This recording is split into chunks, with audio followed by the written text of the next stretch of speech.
And now, ladies and gentlemen, here's our Grand Marshal from Ford Motor Company, Edsel Ford, to recite the most famous words in racing. Gentlemen, start your engines.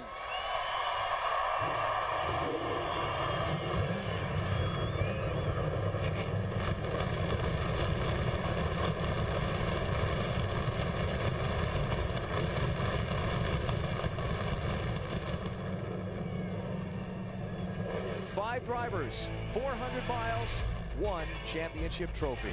The green flag for the Ford 400 is next. You're watching NASCAR on NBC.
The final race of the 2004 NASCAR season, the Ford 400, about to get underway at the Homestead-Miami Speedway. Beautiful weather, sellout crowd, and a great day of racing about to begin. Cars will be headed out onto the track to begin their parade and pace laps in just moments.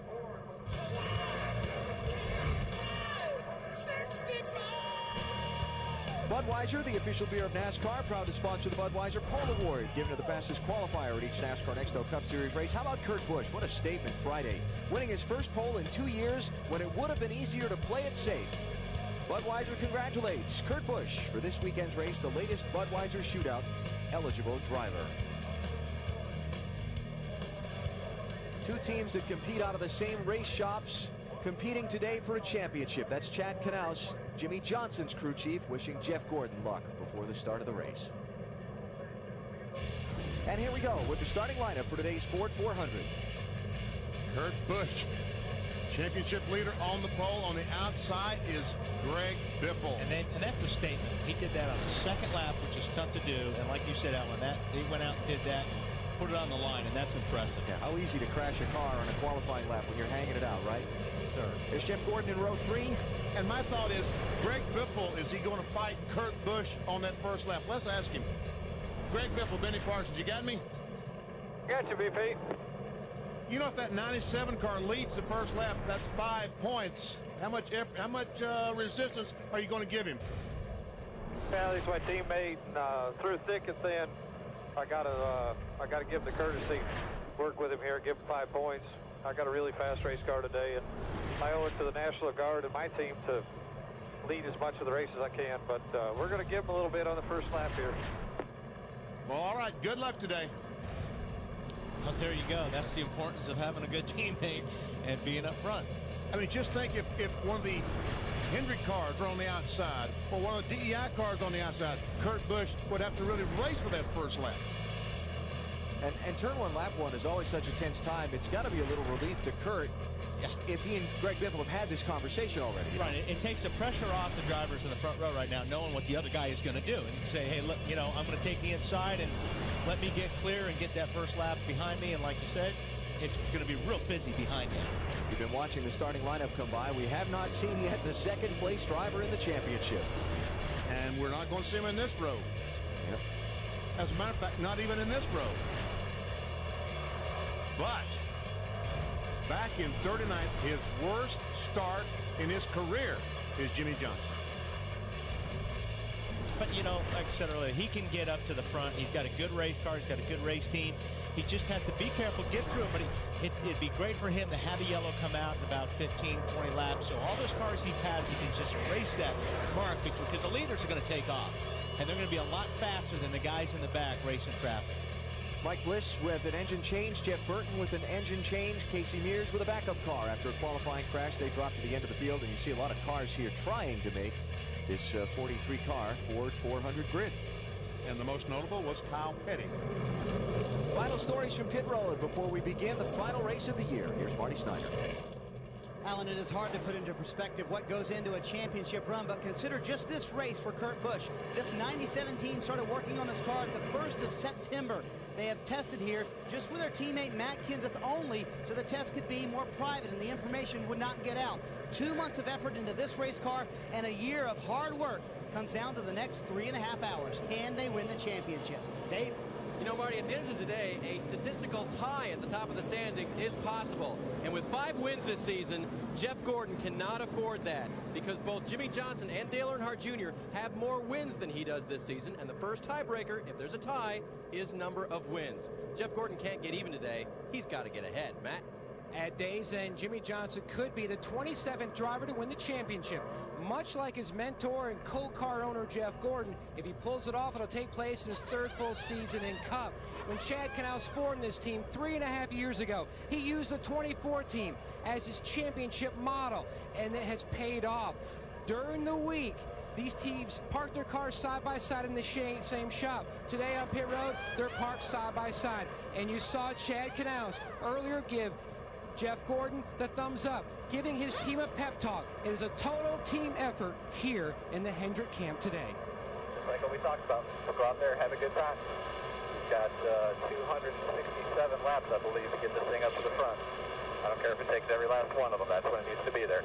Go out there, be nice and smooth, have good pit stops, relax, have a great time, buddy. This is the last time you guys are going to get to race, any of you guys, till Daytona. So let's go out there and have some fun, go out in style. Chad Knaus, crew chief for Jimmie Johnson, the number 2 man in the chase.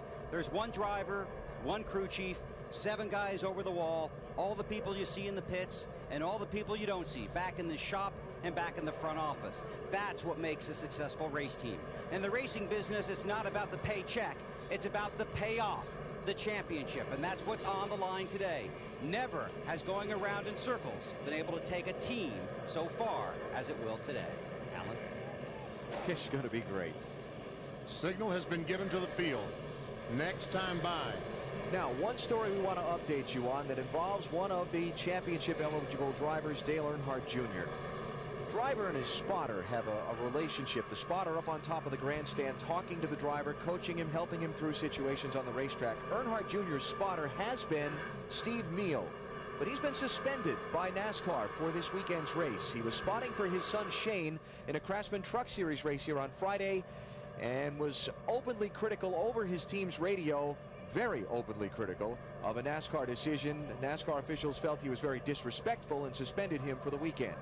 So Danny Culler, the longtime spotter in NASCAR Nextel Cup racing, has stepped in. He is spotted for Dale Earnhardt. He is spotted for Kerry Earnhardt, and he's very proud now that he is today will make all 3 Earnhardts he is spotted for. So that's one story involving Dale Earnhardt Jr.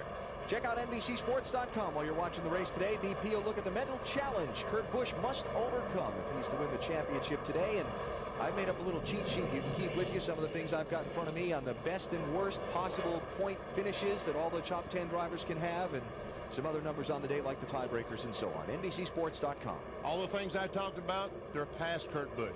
All he's got to worry about right now is to try to win the race. Okay, so you can still go get my cheat sheet. Oh, yes. Okay. Yeah, but you did the math on that, so what good is that? I had somebody double check it, okay? Okay. Well, here we go. Bet there's more than a few butterflies in those race cars right now. But this is what they've been waiting for. They want to get this thing going. As soon as that green flag drops, butterflies will be gone. 267 laps, 400 miles. The Ford 400 is underway. And there you see Greg Biffle giving the 97 car plenty of room, getting into turn 1. Oh, we got trouble already in turn 1. Cars in the wall. It's toward the back of the field. Was Jimmy Johnson in it? It's Mike Bliss.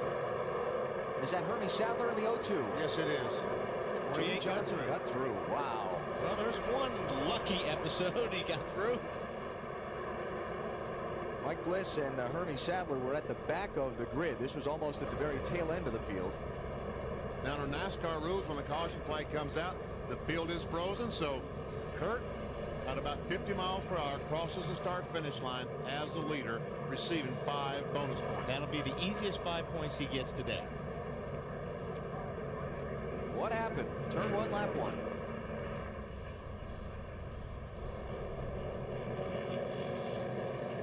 It's Bliss coming at you left of the screen. Hermie just goes around, looks like. No, he made contact with somebody. Somebody hit him in the left front, and he lost control. Yeah, I didn't see that. Yeah, he was way up high going into turn 1. There were 3 abreast. There was no room, and it looks like Bliss just spun it to avoid Hermie. Jimmy Johnson.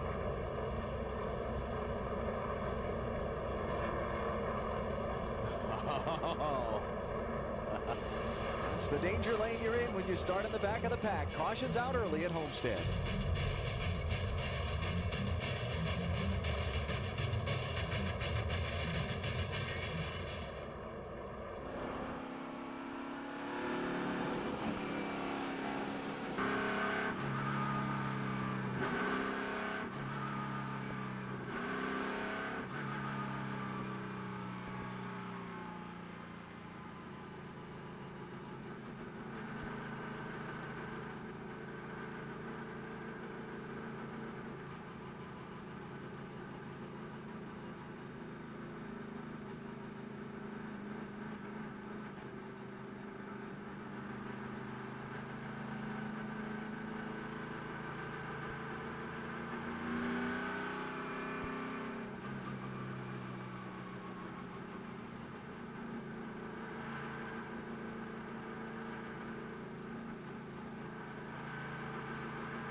Hello and welcome to the Built Ford Tough Chase for the NASCAR Nextel Cup Championship Super Duty giveaway. These 7 lucky fans behind me were randomly selected after correctly identifying a Built Ford Tough moment from a previous NASCAR race this season. I'm with Phil O'Connor from Ford, and this is a pretty awesome gift you guys are giving away this weekend. Well, it is, Marty. This new Super Duty is not only the official truck of NASCAR, it's the strongest, toughest, most capable Super Duty we've ever built. All right, folks, we'll come on up, select one key, and we'll see who drives home this new Ford Super Duty. Of all the keys that are being selected, only one will start the truck.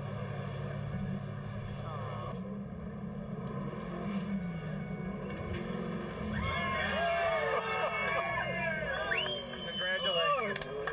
On behalf of Ford, enjoy your new Super Duty. Oh, thank you so much.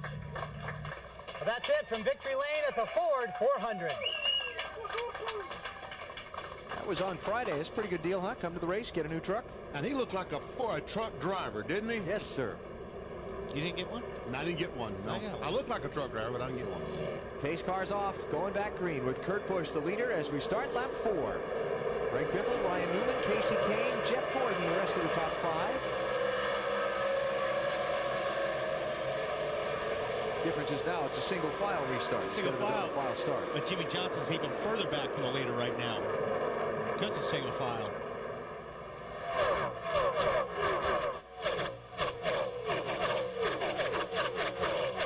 Here comes Jeff Gordon.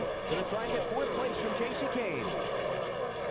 You know, this track doesn't have that high groove like it did last year when we were here. I mean, it's got wide grooves, and here we go for a pass for the lead.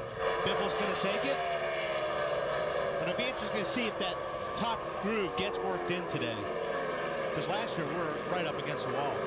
And I'll tell you, the 16 car Biffle was very, very good in practice. This is the same car. Oh, we got another crash going into turn 1. Got a few of them involved. Jimmy Johnson's on the apron. He squeezes through again. Ronnie Gordon is backing around the corner. He may have got tapped in the right rear. Casey Mears got a piece of it. There's Jimmy Johnson. He may have got tapped in the right rear. We'll have to get around that side and take a look, but it wasn't anything big if he did. Who else involved? Jeff Burton is over there driving away. Pretty good damage on that car.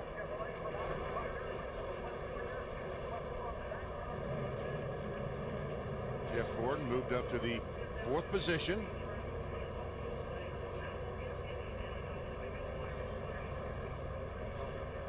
Had some trouble getting this one going, haven't we? Boris said in 36th. Next year is going to run about 10, 12 races. Right, there's Jimmy Johnson right there at the bottom of the screen. Looks like somebody gets tapped or gets loose right in front of Bobby Hamilton. Oh, I think Robbie Gordon nipped the back of Jeff Burton. Now watch the 48. I think, yep, he got just tapped by Kenny Schrader. I think Boris said was the first car to spin.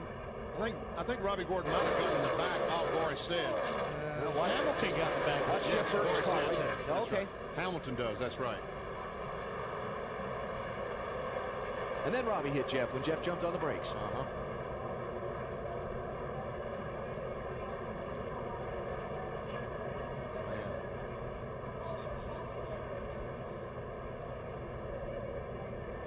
Wow.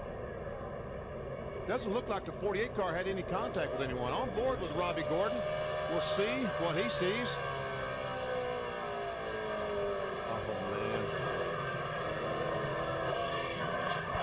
Sometimes, I mean, you just can't get slowed down fast enough sometimes when you're running that close to somebody. And this is Carl Edwards. Right in front of you, right in front of you. Stay low, stay low. Come on, baby. Yeah, good job. Real nice job there. It was a great move. Bill?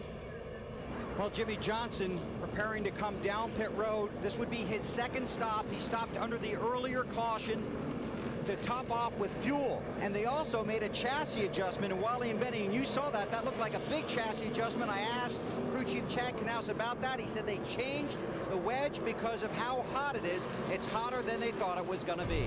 Under an early caution here in the Ford 400 at Homestead, Florida. You're watching NASCAR on NBC.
Back at Homestead, back under green after a couple of quick cautions. To start the Ford 400, Greg Biffle is the race leader. And just think how relieved that Kurt Busch is. He's seen 2 crashes already and has been way behind him. Unfortunately, the guy that's been back there, not too crazy about being back there. Kevin Jimmy Harvick Johnson. taking 7th place from Ricky Rudd, and here comes Jeff Gordon again. He's Newman, the 12 car. That's for 3rd place. Now Kurt Busch sees that bright orange hood in his rearview mirror. That's sliding up there. Casey Kane. That's not a shot. Casey Kane just, I don't think he wanted to be that high this early. Gave up a spot to Bobby Labonte. That's 5th place. Bobby's into down. Casey back to 6th. Jimmy Johnson on pit road under this last caution. Bill? Well, Jimmy Johnson, Alan, started 39th, his worst starting spot in 111 Cup races. He has pitted twice, once for fuel. The last time he was on pit road for 4 tires fuel and to repair a little damage he got on the right rear of the car. He's not really thrilled about starting at the back of the pack. Listen to him talking to Chad Canals. Just slide your tires? Sure, I don't think that I did, but get me the hell out of from being back here, man. Not a lot I can do right now, man. Jimmy Johnson's going to have to race his way out of that poor position as the 24, his teammate Jeff Gordon, battles with championship leader Kurt Busch. 2nd place, Jeff Gordon. And Ryan Newman in the 12 going to try and slip Kurt Busch back another spot. Hey, Matt, this 24 car is looking pretty good right now. It sure is, BP. During the final practice session, Jeff came on the radio and said, I have a friction grind feel in the steering wheel. They changed everything, and I mean everything, under this race car in the chassis department, the steering box, the lower, the uppers, transmission, you name it. They changed everything, not taking a chance that they might miss something that could knock them out of this championship. So far, Jeff has said nothing on the radio. Nothing is good.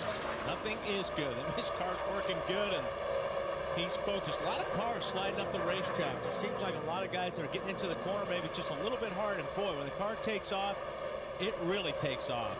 And right now, the biggest fan that Greg Biffle has on earth is Kurt Busch, because he wants him to lead. Don't let that 24 car get up there, lead a lap, and maybe lead the most laps and get the maximum points. Stay in front, Greg Biffle.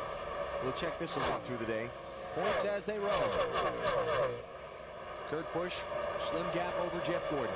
Now, if you're not familiar with the way that the points are passed down and the championship is awarded in NASCAR, there's a scale of points that goes down from 180 all the way down to 34. The winner of the race gets 180 points plus, obviously, if he won, he led a lap, he gets 5 bonus points for leading a lap. Then it breaks down. Second gets 170, then it's 5 points back to 6th, then 4 points per position 6th to 11th, then 3 points per position from 11th on down to 43rd, plus 1 more bonus. 5 points to the car, the team that leads the most laps. So the max a guy can get in the race is 190. The minimum is 34. Kurt Busch back to 4th place. Bill? Driving, not talking, that's probably a good sign. This is a brand new race car. They did test here. This is its first race. Crew Chief Jimmy Fennig knows it's a very long 400 miles. Don't look for any panic. We're fine right now.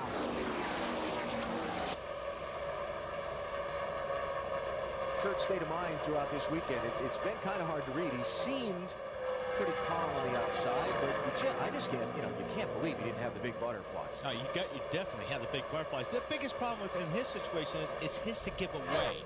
Everybody else has got nothing to lose, and they can go for the win, and hey, go for it. But Kurt Busch has got it to give away, and that has got to be gut-wrenching. Bill? I think you're right, Wally, and Kurt's put a really good face on this week. We talked to him Friday morning and then again Saturday morning, off camera and then on camera. On camera, smooth, very eloquent, able to convey his feelings. But before and after the interviews, he was very cautious, very tentative, almost too quiet to believe that's really Kurt Busch, so you know it was playing with his mind. Yeah, the pressure on these guys has been incredible the last few weeks, and you notice this is huge. I mean, Friday morning, when the cars are going through inspection, just before practice, you go by the 97 car, he must have had 20 photographers there, all wanting that picture of Kurt Busch, talking to Jimmy Fennig. Kurt Busch by his car. Kurt. Right now running in 4th spot after leading the opening lap of the race. Greg Biffle out in front. Marty, what do you got for us? Trying to do the best to help his teammate out, trying to keep Jeff Gordon behind him. And he came on the radio, said this car is so good, we should have given it to Kurt Busch to race this weekend. I think this car is going to win the race. Well, that might be a stretch, giving my best car away. Yeah, Greg said he owes it to his sponsors to try and end the day with the W. Early going here at Homestead-Miami Speedway.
NBC's coverage of the NASCAR Ford 400 is brought to you by the next Ford Super Duty, the only truck tough enough to be the official truck of NASCAR. By Nextel coast-to-coast walkie-talkie. Nextel, done. By Miller, there's good enough and there's better than it has to be. Miller, good call. And by Napa Auto Parts. Napa, get the good stuff. Homestead-Miami Speedway and the Ford 400 approaching 50 miles, and Mark Martin's day had a big scare here a second ago. Well, you talked about it at the very opening of our show. Yeah, Mark got underneath. Was that Timmy McMurray got a little bit loose, and when he got right up next to that car, it really took the air off the back of the car. So he did a great job saving it, but that was a moment. Marty? BP Hour, Wally, I'm sure you've been in that situation before, haven't you? Yeah, like every lap yesterday. Took Mark about a lap to catch his breath, and you could tell on the radio when he came back on. He said, I just about cost it the whole thing right there, didn't I, guys? Well, he managed to save it, and he is fallen back to 16th place. Here's a guy that's just got it all going right now. Greg Biffle's opened up a huge lead. Yeah, about 2.5 seconds so far. Jimmy Johnson's been moving up. He's 21st, but the problem is he's 17 seconds back. This is where he needs to caution to race all that time. Bill? And it's going to be interesting, Wally. I talked to his crew chief, Chad Knaus, this morning in the garage about their race strategy.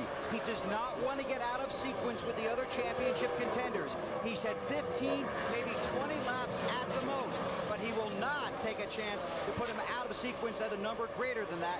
He wants to be on the same sequence as the other guys, so that could affect how they pick up positions here. Bill, what did Chad say about maybe taking 2 tires in a situation like this if the caution comes out? Alan, there was a lot of talk about that, as you know, in the garage this morning. Guys watched the Busch race, and there was a big difference of opinion of whether you can take 2 or whether you cannot. I do not look for Chad to take 2 because just basically by his reputation and the way he's worked in the past, it's not something he's done a lot of. And I agree with you, Bill, because he has got a good race car right now. If he can pick off 3 or 4 more cars, it's better to just get in the pits, get on board. He can drive that car to the front. Working on Jeremy Mayfield in the 19. That'll be for 20th place. His car is working very, very well. He's just lost a lot of time in traffic to the leaders because the leaders are open racetrack, and Jimmy's in traffic, and he can't lay down the lap times like a leader can. The advantage that Jimmy Johnson, all these 5 cars battling for the Nextel Cup championship today. When Jeremy Mayfield looks up in the mirror and sees the 48, or the spotter says the 48's right behind you, he's not going to race him today like he did yesterday and 10 races ago. Case in point, his teammate right there, the 25 car, he sees his teammate behind him. He knows the big picture, so he's not going to make it difficult for him to pass. So that's going to be 19th place that Jimmy Johnson looks to pick up on Brian Vickers there.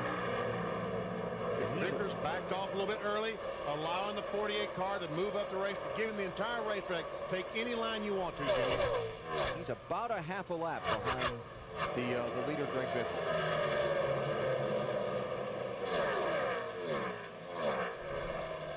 This is for 3rd place. And, you know, it looked like Kurt Busch might be in a little bit of trouble, but, hey, he's running about as fast as any of these cars right now. I think he's in a good spot. I think he would like to just stay in the top 5, you know, and race with the guys up front. Cars are handling well, not getting a lot of traffic. I think he's doing right where he wants to do. Bill, am I wrong? Never, Wally. Well, yesterday one adjustment maybe, but other than that, no. Kurt's just a little tight. First it was tight in 3 and 4, now it's tight into 1 and 2. Track bar adjustment coming when he comes down pit road. And that's another thing. These guys hitting pit road, we'll take a look at it later. It's tricky getting into the pits here, especially under green, because you have to use the access road, and it's very hard to get any grip down there. Let's check our Nextel Cup chase facts for this Homestead-Miami race. This race hasn't seen the kind of drama we're going to see today for locking up the championship. In fact, the championship leaders finished 18th or lower in the last 3 Homestead-Miami Cup races. Remember, Matt Kenseth had the engine blown last year. Well, he'd already locked up the championship. Shouldn't that graphic read 18th or higher? 18th or worse is what we're saying, right? 18th or lower. Okay. I understood it. Okay. We can negotiate that during the next break. How's that? All right. How about points? Well, it's looking good for Gordon. And looking better for Kurt Busch, but it's very early. Let's get an update on Jeff Gordon, Matt. Typically teams do not pit next to each other who are teammates because they don't want to take a chance of ruining the other's day, but that's exactly what Robbie Loomis and Chad Knaus did. Right now, Jeff is 2nd, Jimmy Johnson is running 19th. If we have a caution in the leader's pit, Jeff will hit his pit box first. Why did they decide this? They thought it would be an advantage. Jeff will stop short to help Jimmy. These 2 teams trying to work together for the same goal, to get one of these cars the championship at day's end. We are 50 miles into the Ford 400 at the Homestead-Miami Speedway. Greg Biffle's the leader through the field when we come back.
Homestead-Miami Speedway, South Florida. We started the season in Daytona Beach in the sunshine. Now the Ford 400 bringing a close to the season under sunny skies and 80-plus degrees. Hope you're enjoying it.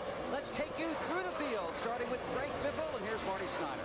At the end of this race, Bill, Greg Biffle told me he's headed south to go fishing for a while, and the man deserves a vacation. By starting this race, he became the first man ever to start all the Busch Series races and all the Cup Series races in one season. By the way, the car just about perfect. Matt?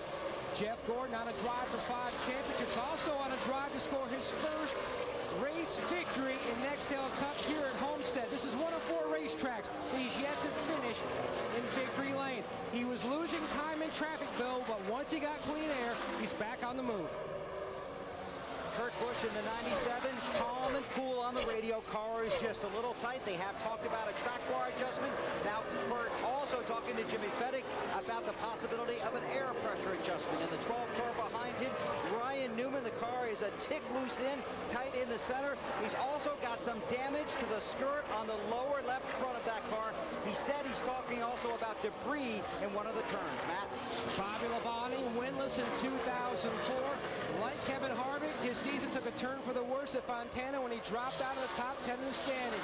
He hasn't had a top 5 finish since June.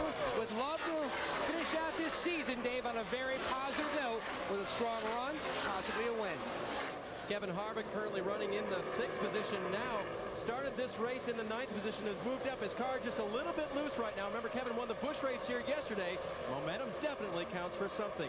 Tony Stewart, he hasn't moved much from his early starting position. His car just a little bit loose now, according to the driver. Marty? Dave Casey Kane continues his fantastic rookie season. He's finished 5th in the last 3 races. If he can do that today, he will break Ryan Newman's record for most top 5s in a rookie season. Car just a little bit tight right now. Rusty Wallace running his next to last NASCAR Nextel Cup season.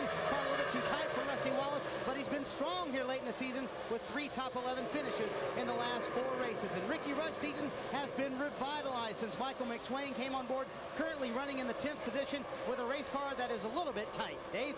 Dale Earnhardt Jr. started this race 16th, moved up a few positions early on, wondered out loud to his crew, did we make the car too good, too quick? They've been struggling with this car this weekend, trying to bring it home to the championship. Marty? Dave, earlier this season at a team meeting, Elliott Sadler made spaghetti for the entire team.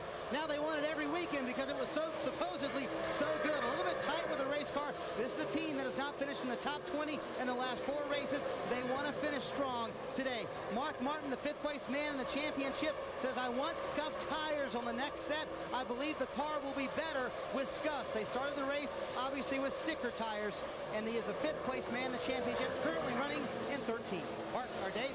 Jamie McMurray, the guy who's locked up 11th and the $1 million that goes along with it, currently running in a race car that he described as tight in turns 1 and 2. He wants a track bar adjustment on that car during the first pit stop. Brendan Gaughan with a good run, moving forward in the 77 from his starting position of 17th.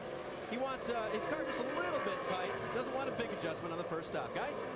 Caution flag is out. There is debris. I thought I heard him say on the back straightaway. Well, this is what Jimmy Johnson needed right here. Front straightaway, I'm sorry. There it is. Just below the flag stand.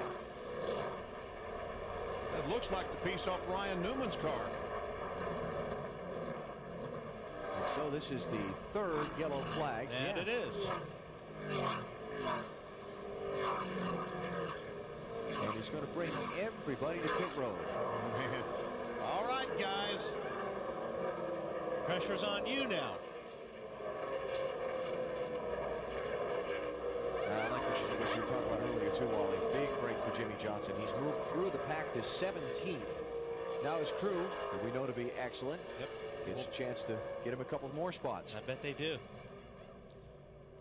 Jimmy Fennick trying to get the lay of the land here to know how many pit boxes away to count his driver in. You always hear him on the radio, 5, 4, 3.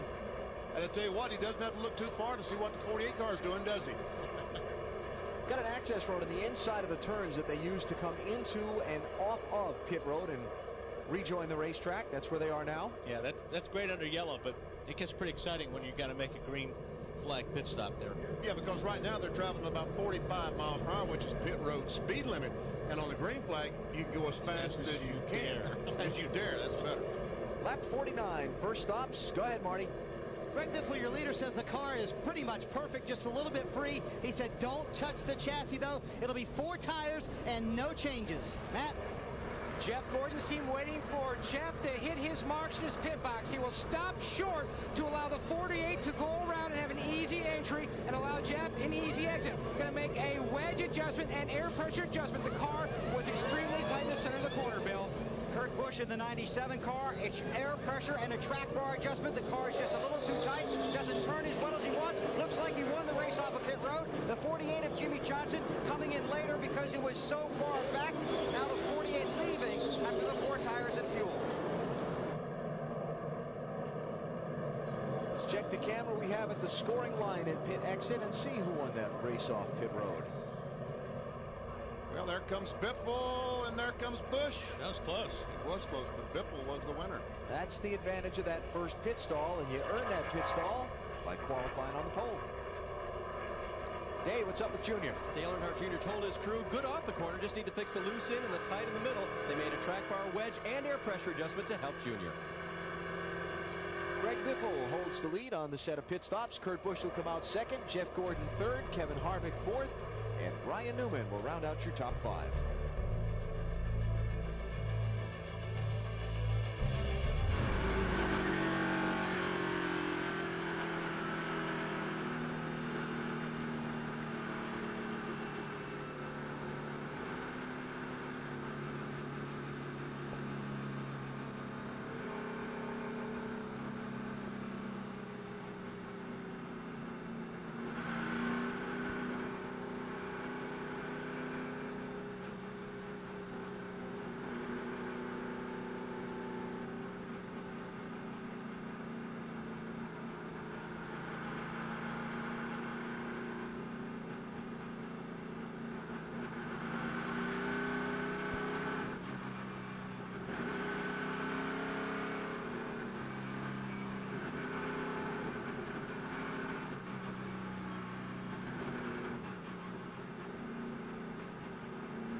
Jamie McMurray's crew won $20,000 in the McDonald's drive-thru pit crew championship, fueled by Powerade at Darlington. Spent the least amount of time on pit road among participating crews, and check this out. 1 point between first and second. Wow. 200 grand on the line today, depending on how that comes out. All right, Matt was talking earlier about Jeff Gordon short pit and so 48. See, Jeff Gordon is way back from the line. Here's the line right here. So he stopped way back so Jimmy Johnson could come in and swing and have all this extra room. And then when Jimmy Johnson is his pit, Jeff Gordon has all this room to get out.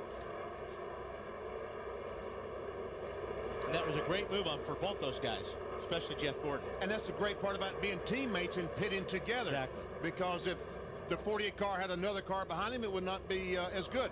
Hey, what is this, Marty? BP, check out the right front from Greg Biffle's car. This is shredding on the inside of the tire. This was from a race car that was supposed to be handling, ideally, just just a little bit free. Already a problem developing on these right front tires today. I did check with Doug Richard, the crew chief. He said they were conservative on the camber number, VP. Well, they're going to have to go up on the air pressures, I think, a little bit to start with, but that might help that. Oh, look at that mess off turn 2. They're about 3 deep there for about 7th place or so. It's at Rusty Wallace in 8th, Dale Jr. in the middle of that soup in 9th. Boris Sed's in there, 36. Mark Martin, he gets to see it all happening. Mark's in 11th place. Some lap cars down to their inside. 0 Mike Bliss is lap down in 35th. Boris, you mentioned, Wally, he's a lap down in 36th after that early spin. That's just not the kind of sight. Yeah, Robbie Gordon's got some sheet metal flapping. That'll probably wind up coming. That's his whole left rear fender. And the gas neck is located in that. And for 4th place, Ryan Newman. Gonna run on Kevin Harvick. Robbie Gordon has been given a black flag by NASCAR to please take that car to pit road.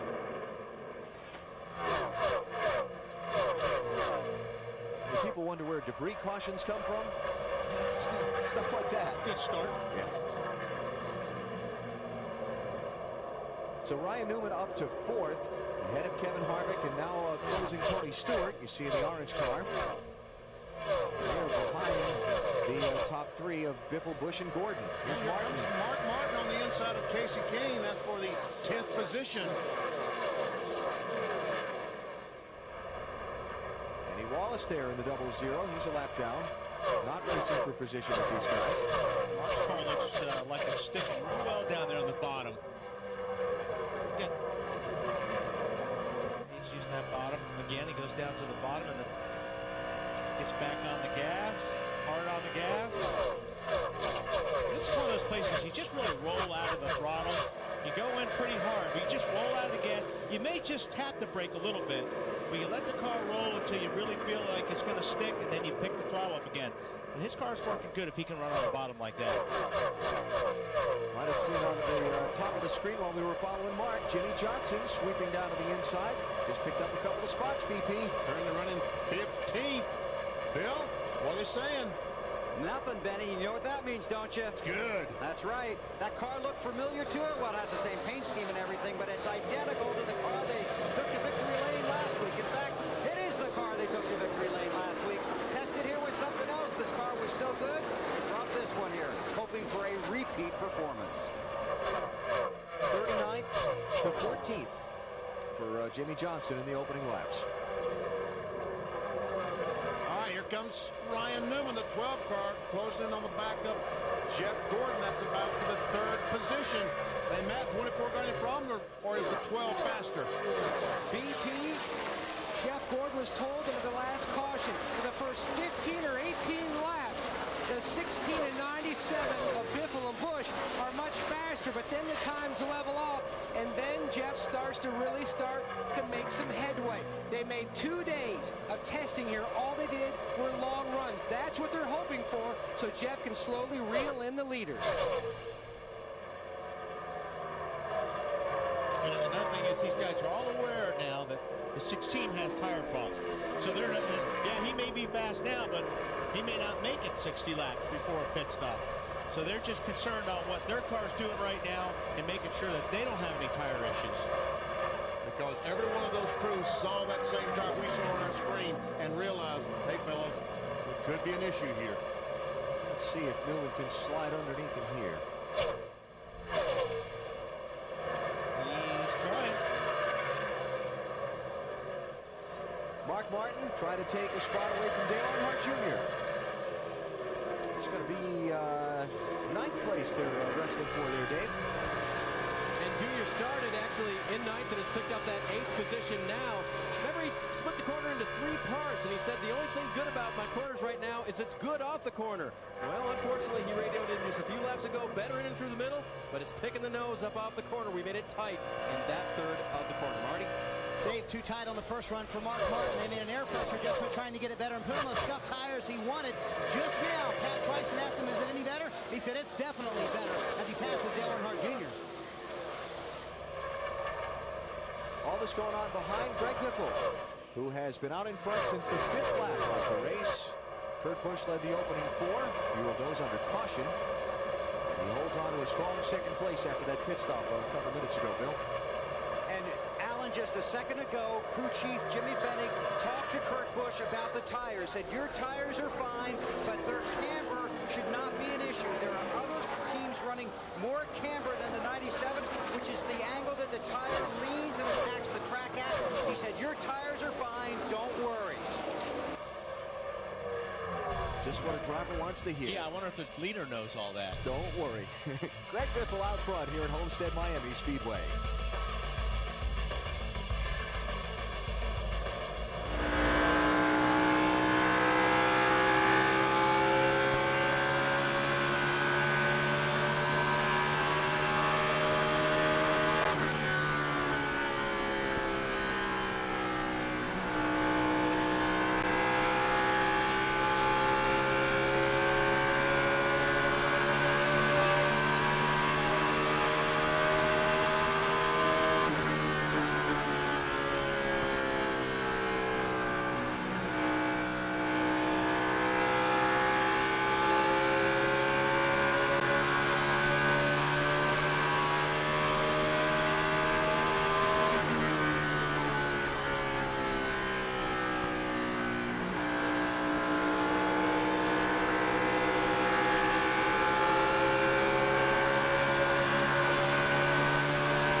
NBC's coverage of the NASCAR Ford 400 is brought to you by Mountain Dew, the taste everyone's mad about.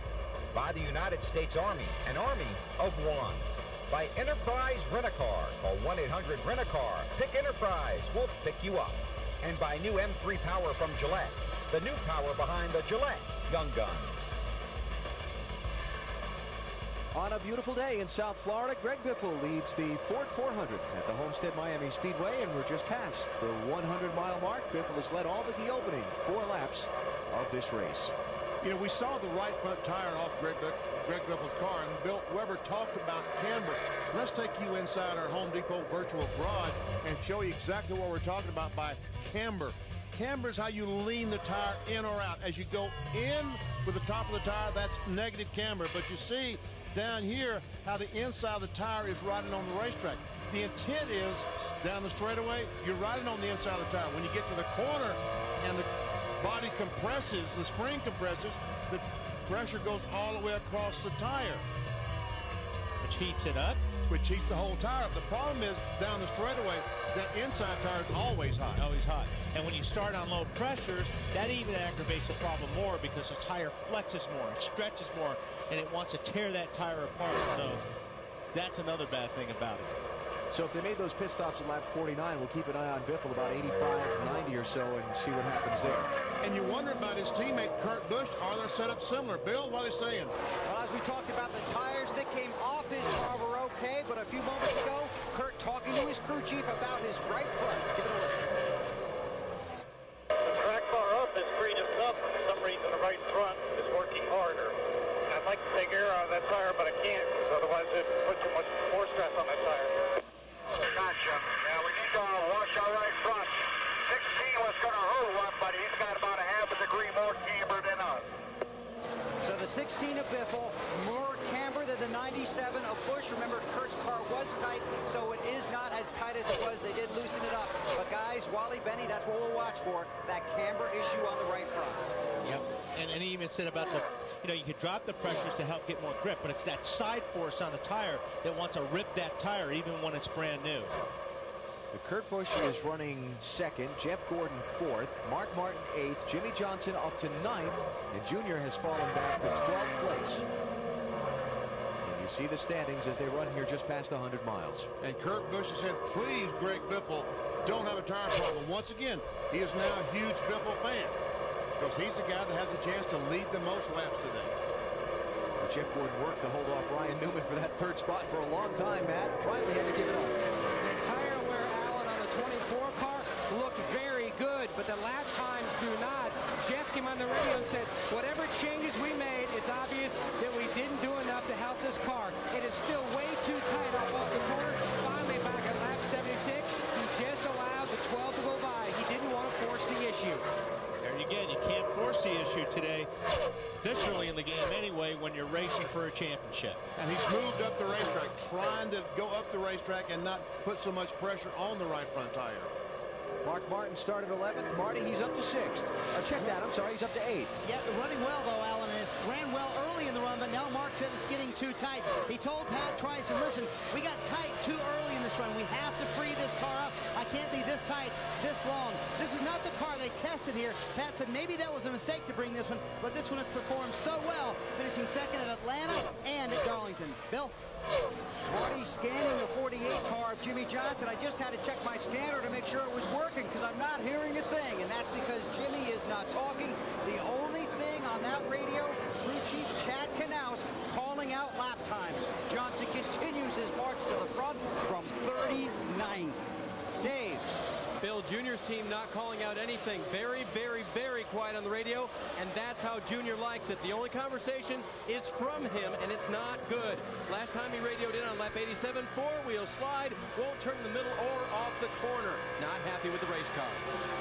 Did you see that progression of the 48 car of Jimmy Johnson? Wow, was that impressive. Yeah. And now he's in a position where he's running in the top 10. The cars are good. He doesn't have to race in the track.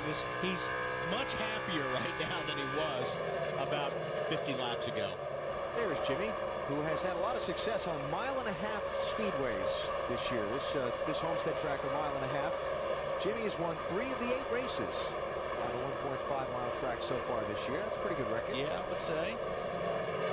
Chad Knaus, the crew chief, watches as he goes by. About 4 laps, 5 laps, and then neutraled up, and now I'm tight like I was first run. And when he's talking about how the car starts out loose, like we talked about. Normally that's what happens, and then it goes to neutral, and as the fuel burns off, the car's not turning well. It's tight. What they'll try to fix is they'll try to get that car neutral for a longer period of time. Last lap, Jimmy Johnson turned the fastest lap of everyone on the racetrack. He's in 9th, though, 8 seconds behind leader Greg Biffle.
It's the Ford 400 for the NASCAR Nextel Cup Series from the Homestead-Miami Speedway in South Florida. The final race at the end of the day today. They'll pass out the championship trophy. Greg Biffle is out in front, as he has been for all but the first 4 laps of this race. He's got 2.5 seconds on his teammate Kurt Busch. See the 23 car of Shane Meal about to be lapped, and guess what? Jimmy Johnson, his 48 car, continues to go towards the front as he goes by Rusty Wallace. Bill?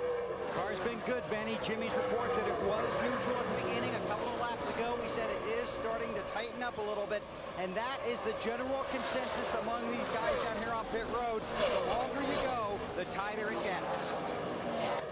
Here's a good segue as Jimmy Johnson makes a terrific come from the back run today to our singular wireless race talk poll, which has to do with best comebacks of 2004. Remember Jeremy Mayfield clinching his spot in the chase for the championship in Richmond, or Jeff Gordon in the turn 1 lap 1 thing, and then the crash with Rusty Wallace and coming back to finish second in Charlotte? Or Jimmy Johnson's 4 wins in 5 races in the chase, or Kurt Busch coming back from the turn 1 lap 1 thing, for the top 5 finish at Charlotte? Give us a vote. Pretty good. Yeah. All pretty good. And this one. Yeah, this is going to be a good one too, possibly. Yeah.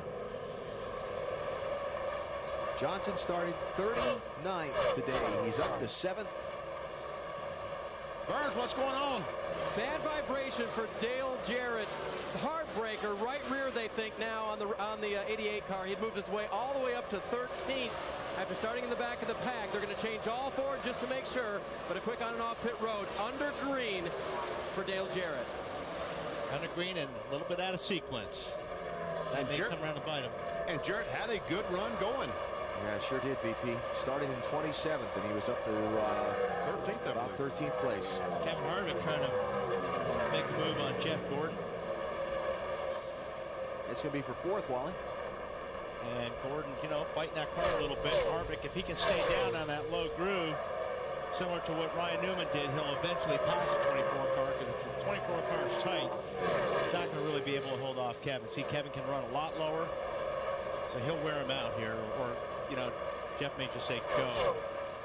Can't hold up. And that's what he did. He pointed out the window. Jeff just pointed his hand out the window. Kevin, go ahead. Go to my left. Kevin, not one of the guys chasing the championship here today, and a lot of the focus in the build-up to the race, obviously, and deservedly so, is on the guys racing for the big trophy.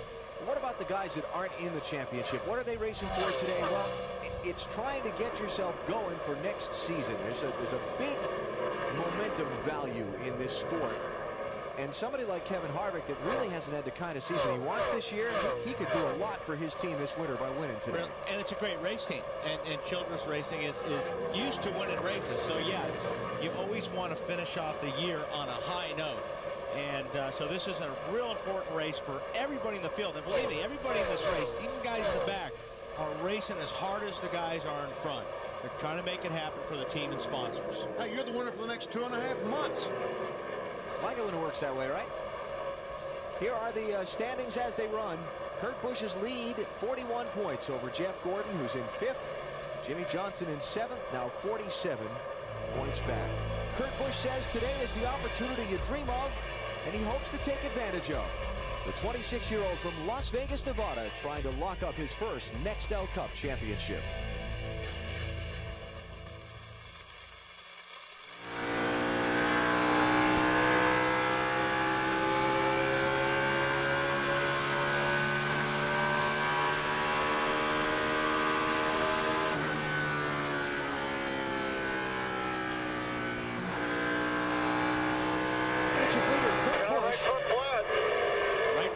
You heard it from the man, Kurt Busch.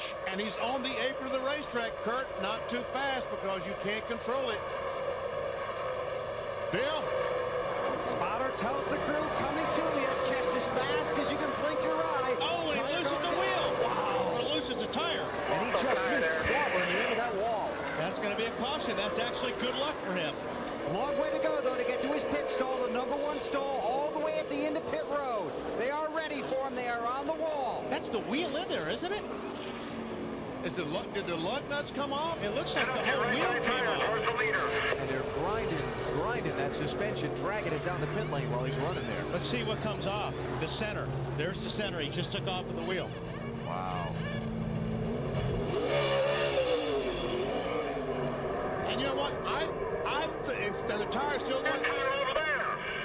I believe that he stayed on the lead lap. He's out ahead of the pace car, Benny. Watch if that tire turns. I believe the whole wheel came off. It just busted right out of the center. What causes that? I don't know. There you go. Yeah, center is gone. What normally causes that is loose lug nuts and the thing working back and forth. But he never complained about a vibration. That is really strange. And he did stay on the lead lap. Wonder what damage he might have done with all that stuff dragging down pit road, though. Brake rotors. Yeah, you got tie rod ends. There's a lot of things. Exactly. You got a big, heavy race car that's just grinding all those pieces as you're trying to work your way into the pit. We're on the lead lap. You can pit this time. So now Kurt's back in 28th place, and there's the championship picture all of a sudden. Hey, we've been saying it all along. It can change at any second. Was going to blow, dude. I just had that feeling. It was vibrating in here. Okay, there he did say it was vibrating. Loose, but it had. So he did notice it. I think loose lug nuts was the culprit there. That's when he talked about, remember when he went back out after they pitted, that's when he talked about, I don't like the way the right front feels. Wow. Here they come to pit road. Stops at lap 94, Marty. Your leader, Greg Biffle Allen, said maybe we can free it up a little bit on this stop. He will be top of your screen. What they're going to do is a half pound out of the left rear tire and a half around the wedge. 4 tires, small changes for the 16 team. They're very happy, just a little bit tight. Matt? Jeff Gordon had to pull around the 12 of Newman. You can see the orange tape on the pit box. That was where they put the sign to help the 48, 4 feet back from where they normally have it. Track bar and wedge to help the tightness, Bill. 48 car just a little bit tight. Kurt Busch pulls way up in his pit stall. That will help Jimmy Johnson, who's pitted behind him. Johnson leaves behind him. Now they go to work on the 97 of Busch. They've already changed the right side. They changed the right sides again, work on the right front fender. Then they come around to the lefts and put on the left side. So Kurt was aware that right front was bothering him. Then it went. Now they pull the fender, the sheet metal away from that right front tire. Kurt very calm, very patient on the radio. They're going to try and beat it out with a hammer. They've got a tape bandage ready to slap it up there on the right front if they need it. They want to make sure that sheet metal is not rubbing against that tire when he goes back out on the racetrack. Now the question is going to be what caused that. And Bill, they got to be concerned that the fender doesn't grab too much air as it goes by and act as a parachute. So the first exclamation point moment on this day in the chase for the championship. Kurt Busch, lap 91.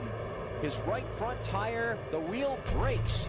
He narrowly misses the end of pit road, but he is still on the lead lap.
Kurt Busch's chance to win this championship almost came to a smashing end against the end of pit wall. Watch how close he gets to the edge of the pit wall here. Wheel lead right here. What was it? A foot? No more than a foot. I would say inches on that one. Man. I'll bet the under there. Yeah. Man. But Kurt stayed on the lead lap. He's back in 28th place with a chance to rally. It's not over. Just got a hole to dig out of.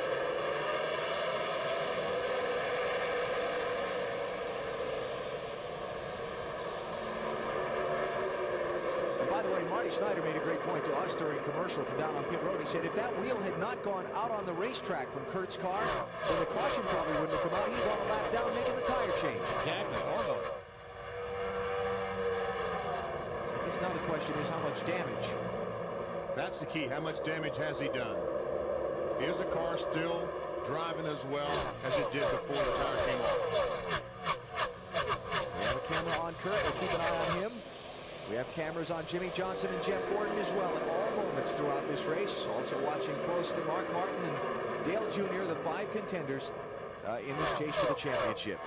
Gordon lost a little bit of ground just before that last caution. Now he's got some ground to make up if they successfully adjusted that car. Making some up right there. Just went past Harvick. So put Gordon to 4th. Tony Stewart to 3rd. And Jeff Gordon in that 24 car just closes in right on the back bumper of Tony Stewart.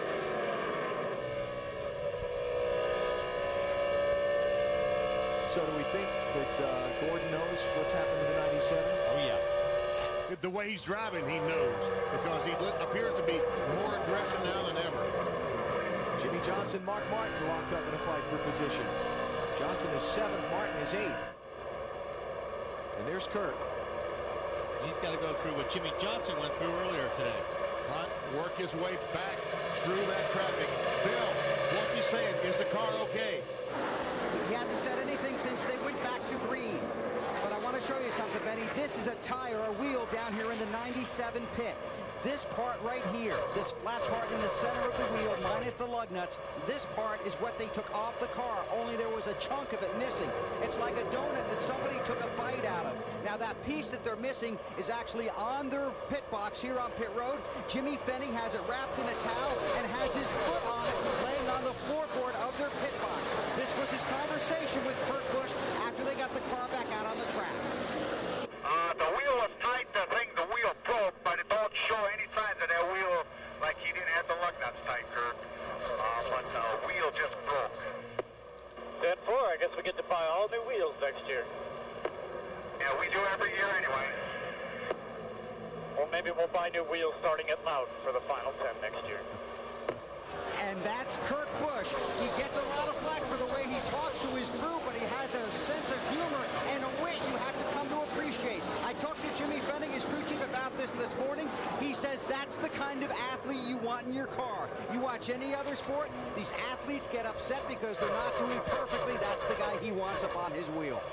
You know, and I got to believe Jimmy Fenning that the studs are not injured on that, the lug nuts were in fact tight, as we see Mark Martin trying to pass Jimmie Johnson. If those lug nuts were loose, it would have ground up those studs, right, and they'd have spent a lot of work repairing that. Marty? BP, this is the part of the run where Mark Martin's car is very good. It takes off well, but the thing Mark wanted, it got too tight too early for Mark in the run. So when they made air pressure and a wedge adjustment on the last stop, trying to get Mark a little bit looser, but you can see he's a little bit faster than Jimmie Johnson right now. So Mark up to 7th place and Jimmy back to 8th. Meantime, let's check on Jeff Gordon. He's running 4th, Matt. Alan, to answer BP's question, Jeff Gordon came on the radio when he saw the caution. He said, why are they throwing the caution? There's nothing on the racetrack. Robbie Loomis quietly said, it's the tire from the 97. That's all they told him. He said, oh, this car has been tight all day. They went back on the air pressures, BP, tried to make this car freer in the center of the corner for Gordon. That's a concern that most teams have had right there. The car does not want to turn properly, wants to continue going straight ahead. And that's a problem because there's a wall there. Yeah. So Jeff Gordon running in 4th place now and leading the championship as they run in the race. But we got a long way to go. Our Wendy's race menu The championship trophy will be passed out in a couple of weeks at the Waldorf Astoria Hotel in New York City. See the award ceremony live on TNT Friday night, December 3rd at 9 p.m. Eastern Time. And then a recap of the award ceremony on NBC December 5th at 2 Eastern Time. Tony Stewart taking second spot from Ryan Newman. And Dale Jarrett, the 88 car, passed all those cars to get the next car behind Greg Biffle, but Jarrett is 2 laps down. Let's check those championship standings as we approach just past, actually, 150 miles in the race. How about that? See, Kurt's not out of it. He's got a lot of time to try and get back to the front as well. The drama's going to build to this one right until the very last lap. Greg Biffle leads.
Of the 2004 NASCAR Cup season, the race that will decide the championship, the Ford 400. It's been some trouble. What's up? Got one up in the wall in turn 2. Jeremy Mayfield. Sure looks like right front tire trouble, doesn't it? And his teammate just hit pit road with left front tire problems. Blown tire, that's obviously the result of a blown right front tire. Because the car is still running. Driving toward pit road. So this would be the 5th caution of the race. Let's talk a little strat. Go ahead. Well, first of all, you got a lot of worried crew chiefs on pit road right now because we obviously have a lot of tire situations. So people are going to have to start adjusting to help that. Try to help that tire out. Looking back from Michael Waltrip. See it go down. You saw the car drop. Got one in the wall behind you. The car drops like that. That good tire went flat. Drag it back around to the garage. Things get hot. Yeah. Let's see how many of leaders pit here and if anybody makes a strategy play to stay out. I don't think with tires blown anybody's going to make a strategy call to stay out. So only pitted at lap 94. It's not even 20 laps ago. But you're right, Walt. Here they all come. So Greg Biffle, Tony Stewart, Rusty Wallace, Jeff Gordon, Ryan Newman, the top 5. Mark Martin, Jimmy Johnson, 6th and 7th. Dale Earnhardt Jr. is 10th. Marty Snyder's got the leader's pit stop for us. And that would be Greg Biffle out on the call. We talked about it in the Discover Card Countdown to Green. Triple Indy. The gas man will go over, help the guys make the stop. It worked for Kurt Busch last week. A very fast stop they had. Greg Biffle hoping it works for him today. 4 tires, no changes. Matty? Jeff Gordon had climbed at the 3rd, then faded back to 4th. They feel like they're making big headway on the handling of the race car. It's still too tight. They're going to go up again, Bill, on the track bar. Jimmy Johnson is on pit road. His crew chief asked him if the car was okay. He said it was fine. He races Gordon off pit road. No changes. The 97 crew doing a pit stop. They call the Darlington deal. Now they're waiting on fuel. They're waiting to top off the fuel. This is not what they were hoping for. It did not go smoothly. Now they're going to come around, and now they're going to go ahead and change left side tires. So they were trying a different type of pit stop here. It didn't work out, losing a lot of positions on pit road. They'll make sure they get it right, and then they'll send him back out. Wow. Now the 38 got out awfully quick. They may have taken 2. And Ryan Newman got out ahead of him, Wally. While Kurt Busch's crew is going to regroup. Caution just past 150 miles in the Ford 400 at Homestead. We'll be back.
NBC's coverage of the NASCAR Ford 400 is brought to you by Budweiser.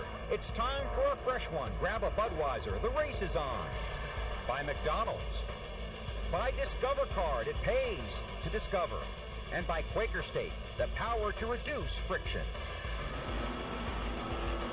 On the Discover Card Countdown to Green before this race, we talked about passion, performance, and perfection. If you weren't perfect, you probably weren't going to take home the Nextel Cup. The last pit stop for the 97 car was far from perfect. It worked last week, not this week, and Kurt Busch, the driver of that car, not pleased. Well, I'm really glad I worked up past those cars, Doug. All right, boys, it's like we took a provisional. There are no mistakes from here on out. We are starting in the back. We have to work our way forward just as we had a provisional, and it's a shorter race. what you're doing. Focus. Crew Chief Jimmy Fennig got on the radio after that, said 150 to go, guys. That's our race. Benny, they tried this last week. It worked, but not today. What they're trying to do is let the gas man help the right front tire changer. He takes the tire off. But the left side, now there's some confusion. It was like it was a two-tire stop, and the gas man finally gets back around to the rear of the car and puts some fuel in it. So I'm confused, Bill, as to exactly what they were trying to do there. What they were trying to do, Benny, 4-tire stop, get the right sides done, then come back and do the left sides because they didn't need all that fuel. But then it just didn't work out as they had orchestrated. They called it the Darlington stop. That's what Jimmy said as Kurt was coming down pit road. I got you. Well, you can certainly hear the frustration in Kurt Busch voice in that deal. I mean, he is just, where's that coming from? Those clouds overhead. You lived in Florida for a time. You know what those little showers can be like when they pass overhead, right? Just passing, just passing. That's right. So under the caution, it looks like it's going to be extended a little bit because of a little excess humidity here in South Florida.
Beginning November 23rd, you can pick up this NASCAR hauler at all Sunoco and A+ stores.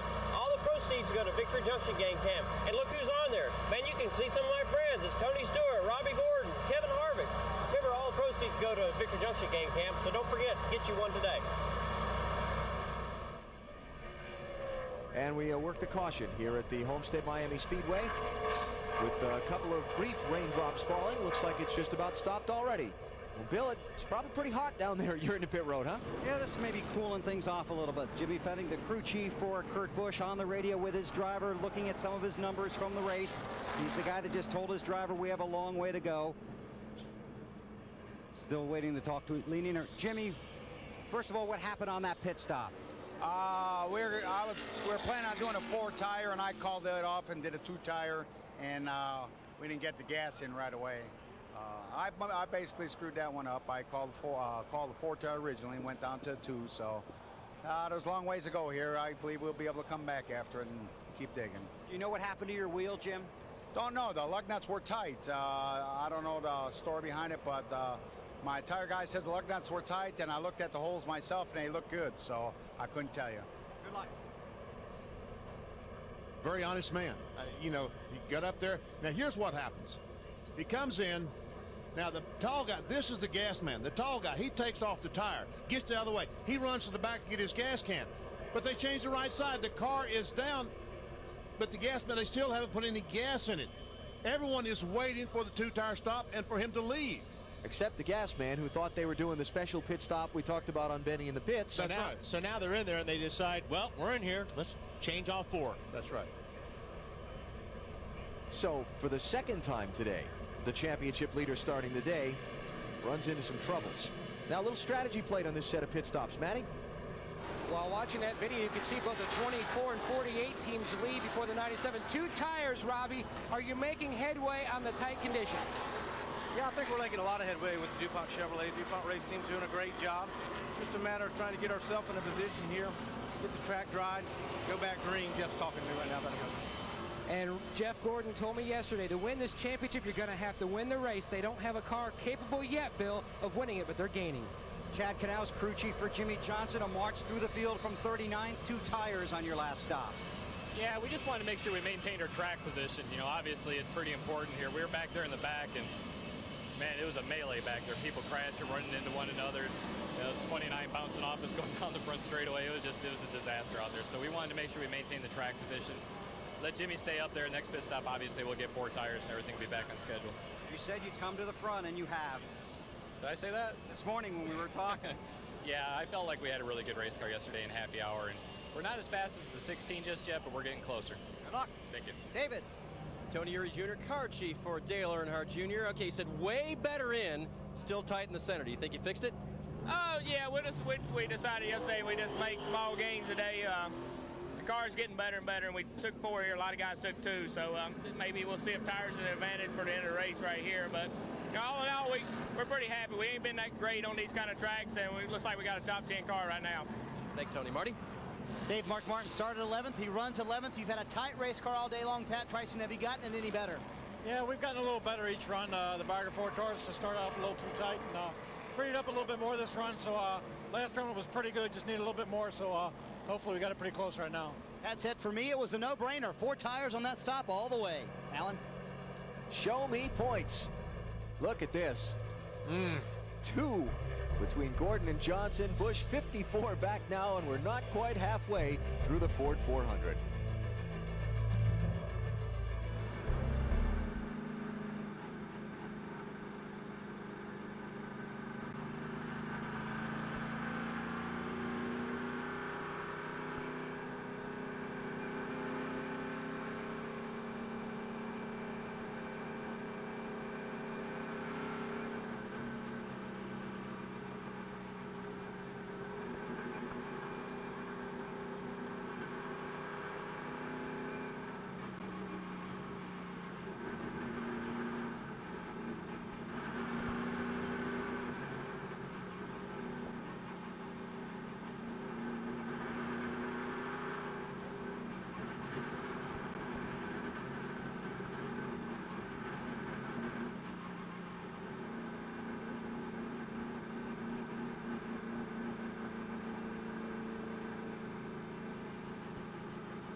Sadler, but Jimmy Johnson able to get through. And Johnson had to dodge another one just 5 laps later. And this one got a little close for comfort. Yeah, Kenny Schrader gave a little love tap in the right rear fender, but no damage. Mark Martin had a moment here. Got very loose. Saved it, though. Then Kurt Busch running in 3rd place at lap 91.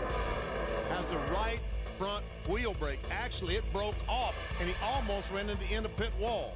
I checked that. He was running in 2nd at the time that happened. Then had a pit road problem a minute ago. And speaking of pit road problems, what's this? Jeff Gordon is on the access road coming to pit lane. Matt? Last time by, Jeff Gordon keyed the mic and said, look at my left rear tire. Does it look down to you? He says it feels a little funny. Robbie told him to drive the car back and forth to try to clean up the tires just to make sure that the sensation he was feeling was indeed a tire going down. They had Jimmy Johnson look at it. Jimmy reported back that it looked down to him, but he couldn't tell if it was low air pressure or if the tire was going down. They could not take a chance. Jeff Gordon on a drive for 5 championships. You saw how close the points were when we showed you the graphic of as they are running now. They're going to take a look. You can see how that left rear tire was indeed looking very down on pressure. This could actually be a huge break that this took place under caution versus 2 more or 3 more laps, and we've gone back to green, Bill. Nothing so dramatic for the 97. They're simply coming in to top off. They're also going to work on that right front that got some damage when that wheel broke. Kurt also said, if I'm coming in, make sure you clean the windshield. So they top it off with fuel, work on the right front fender, clean the windshield, and now 26-year-old Kurt Busch heads out on the track and will try and do what Jimmy Johnson did earlier, march through the field. That left rear did look low in the 24 car. I know we start with low pressures, but it looks flat. Now, they just changed right side tires on their pit stop before. That's right. It was used left that he had on the car, so they could not gamble on that. They had to come in. And what they were doing on the 97 car was trying to knock down the front air valence to get it closer to the racetrack. We were coming to the restart. They have waved that off and put the lights back on atop the Ford Mustang pace car. So we'll take a break here, come back for the resumption of the Ford 400.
The chase for the championship, its final chapter today at Homestead-Miami Speedway in South Florida. You ever read a book, and the closer you get to the end of the book, the more you keep turning pages faster and faster because you want to see how it ends?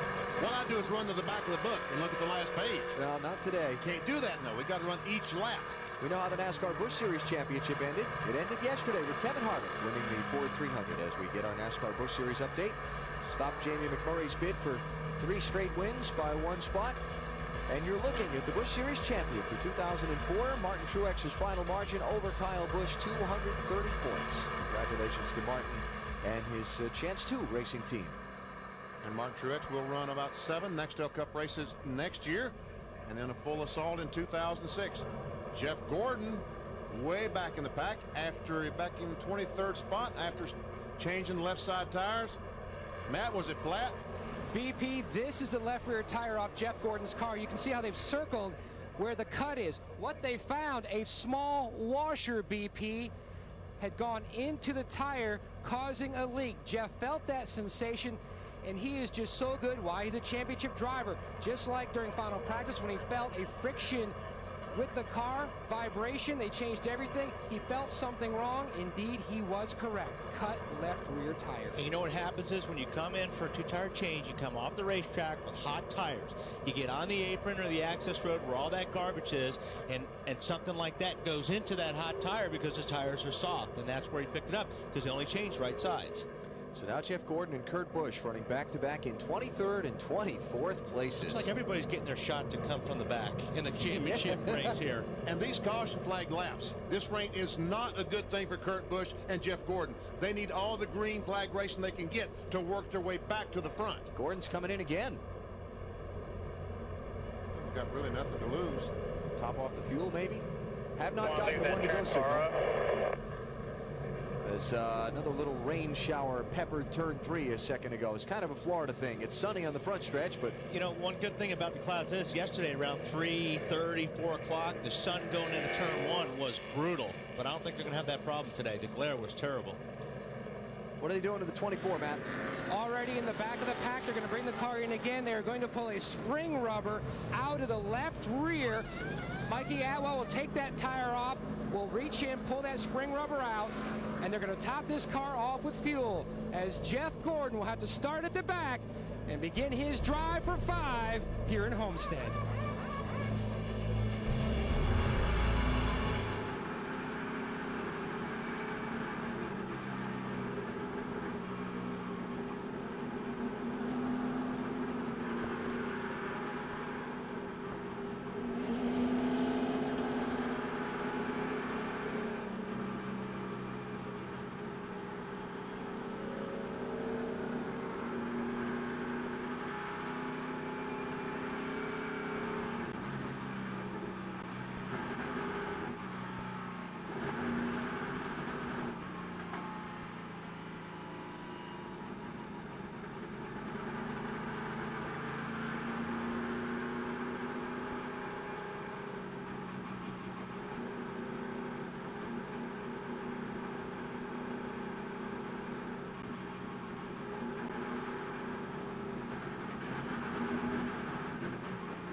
Here's our Wrangler 5-star finish. If you think this one has been twisted so far, how about last year? Bill Elliott led 189 of 267 laps. That was off turn 2 on the final lap. He was going to win the race. Has a flat tire, and Michael McSwain, crew chief for Bobby Labonte, is thrilled as Labonte wins, and Elliott team cannot believe it. You know how many laps Bobby Labonte led in that race? 1. That's it. Good to be lucky sometimes. Yes, sir. Our Wrangler 5-star finish. Who knows what we're going to see later on today? We've had some twists already in this one. They've waved this restart off a couple times, but it looks like we're getting serious here. Finally. So Ryan Newman, the leader, Elliott Sadler in second, Jimmy Johnson third, Jeff Gordon 24th, Kurt Busch 23rd, Dale Jr. 9th, Mark Martin 10th. That's where they're running in the race. See, Jimmy Johnson right now is 48-point lead, and he started 39th. Wow. But now, what Greg Biffle has got to do, he's currently in 4th position. Jimmy Johnson right in front of him. Biffle has 4 fresh tires. Johnson only has 2. He needs to get by that 48 car. Do not let that 48 car lead a lap and get those 5 bonus points if there's anything you can do about it. But Johnson knows that he's got the car behind him on 4 tires, so he knows if he's going to do it, he's better do it in a hurry. So he's got to get by Sadler and Newman as quick as he can to get those points. Who took fuel only on their pit stops and are on the 4 tires they were on when the caution first waved? Oh, and there's lap cars down to their inside, too. Other than that, nothing's going to happen.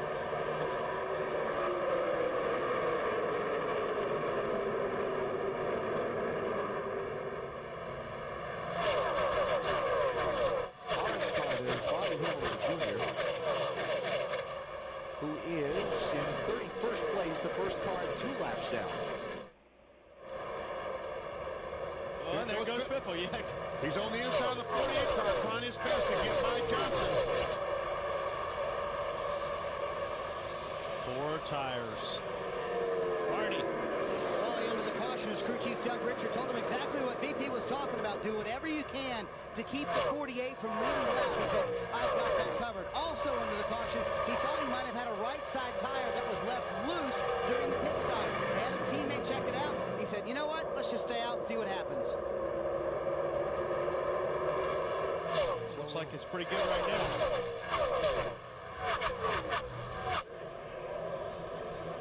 Tyler Newman got a really good start. Get clear of the traffic. Yep, clear the traffic and drive away. There's Dale Jarrett in the 88 car. He is 2 laps down. First car now 2 laps down. Remember, he had that unscheduled green flag pit stop way early in the race. What was that? About lap, I guess that was lap 86. And he has a fast race car, Dale Jarrett, in the 88 car. But he might not be able to overcome the bad luck of having a flat tire. So what he's trying to do here is see if he can get in front of Ryan Newman before a caution comes out. And then he'll make up one of those 2 laps. He's back in the middle of the mess. There goes the 97 car, Kurt Busch. And the 24 car has been able to get by him. And you see him, gets a little bit high. Gordon works underneath him. Ooh, car jumps loose, getting off of turn 2 there. He had to back out of the throttle and gather up his composure. That's got to be one frustrated young man behind the wheel of that race car. Oh, yeah, right well, you can hear it in his voice on that last pit stop. It's definitely a lot of frustration there because, we said earlier, it's theirs to give away, and so far they've been trying to give it away. Yeah. So Kurt right now back in 22nd place, while Jeff Gordon is up to 19th. And anything in that whole hornet's nest of traffic in front of him happens, Kurt's going to have some ducking and dodging to do. Eddie, the day you won your championship at Rockingham, you kind of had a day that nothing seemed to go right. You must have been feeling that same kind of frustration that day. That's exactly what I was feeling on lap 13. I hit another car that had spun and ripped off the right side of my car and spent an hour in the garage area trying to repair it. Luckily, I was able to do that. But meanwhile, which way is Junior going, Dave? Frontwards or backwards? He's going forward, BP. Good. Yeah, as car chief Tony Uri told us that the car would be decent all week long for pit stop practice. The guys didn't do much different. and that was a good thing. They said, we've been doing pretty well lately. Don't change anything. They practiced 3 times this week. So far today, they've gotten Junior on and off pit road quickly. In fact, one time he said, guys, make it small. That was Junior saying. Actually said, dudes. He was telling them to make it small, make it quick, and they did. Second place. Greg Biffle, the 16 car, goes by Elliott Sadler. Which we knew was going to happen. What are they saying about the 38, Mark? Well, Wally, I asked Todd Parrott why fuel only on the last stop. He said, you know, I think we have a really good race car. I just want to see what it does in clean air and if it can get out up front and run up to those guys. And I believe it can. They've been tight for most of the afternoon long, but there went the 4 tires of Greg Biffle right past him. He said, I know we'll lose some spots. Just a question of how many we lose. Bill? Well, Marty, the 12 car of Ryan Newman started off a little loose, then it got tight in the center, then it went back to neutral, and that's basically where it is now. Ryan saying the car is good, fuel only on their last stop, no reason to make any changes, but let the tires on. Yeah, Jarrett is catching him. He may get one of those laps back. Ryan Newman started today 7th in the championship standings. He can finish as high as 6th or as low as 9th. Depending on how this day unfolds for him. And it's a pretty good piece of change, separates those spots in the postseason payout. And 17 of Matt Kenseth. Left front flat. Left front tire is flat, and he slowed in front of all the cars, and somehow they missed him. Now, were those guys, they changed 4 or 2? They changed none. Fuel only on their stop. They did not change any. I don't know if you said that. I'm trying to listen to him on the radio as well, guys. Figure out what is wrong with this car. And it doesn't look like they were ready for that. Obviously, it's very quick for Matt to enter pit road. They'll now put on right side tires, make a 4-tire stop for Matt. Remember, he started this race 27th, had moved his way all the way up into the top 10, did not change tires on that last stop, and it may have been him. Wow, this is a long pit stop, Dave. Really confused. The front tire changer went to the right side. The left side tire changer, rear tire changer, I should say, went to the rear. Yeah. I went to the left side. Yeah. Like Dave said, you know, Matt only had his problem going into turn 3, and he got to them really quickly. So not a lot of time to make that call and get everybody on the same page, Dave. Alan, Matt just confessed on the radio, I was doing so much in traffic trying to drive the car, I could not get to you until I was in the middle of 3 and 4. And the 9 car also, Casey Kane had a flat tire, rear tire, and he made an unscheduled stop. And usually the spotter will say, hey, you know, we got a problem, we're coming in. By the way, Matt Kenseth's problem is going to get worse here. Because he entered the racetrack off of turn 4. He did not use the access road. See the 48 car going by Elliott Sadler, about of a 3rd spot. So just to zip up the Kenseth thing, that's a pass-through penalty. Yes, to come down pit road at the pit road speed limit. So he'll be 4 laps down when it's all said and done here. So Johnson 3rd, Gordon 16th, Busch 17th, Earnhardt Jr. 8th, Martin 10th. That's what the standings look like at the moment.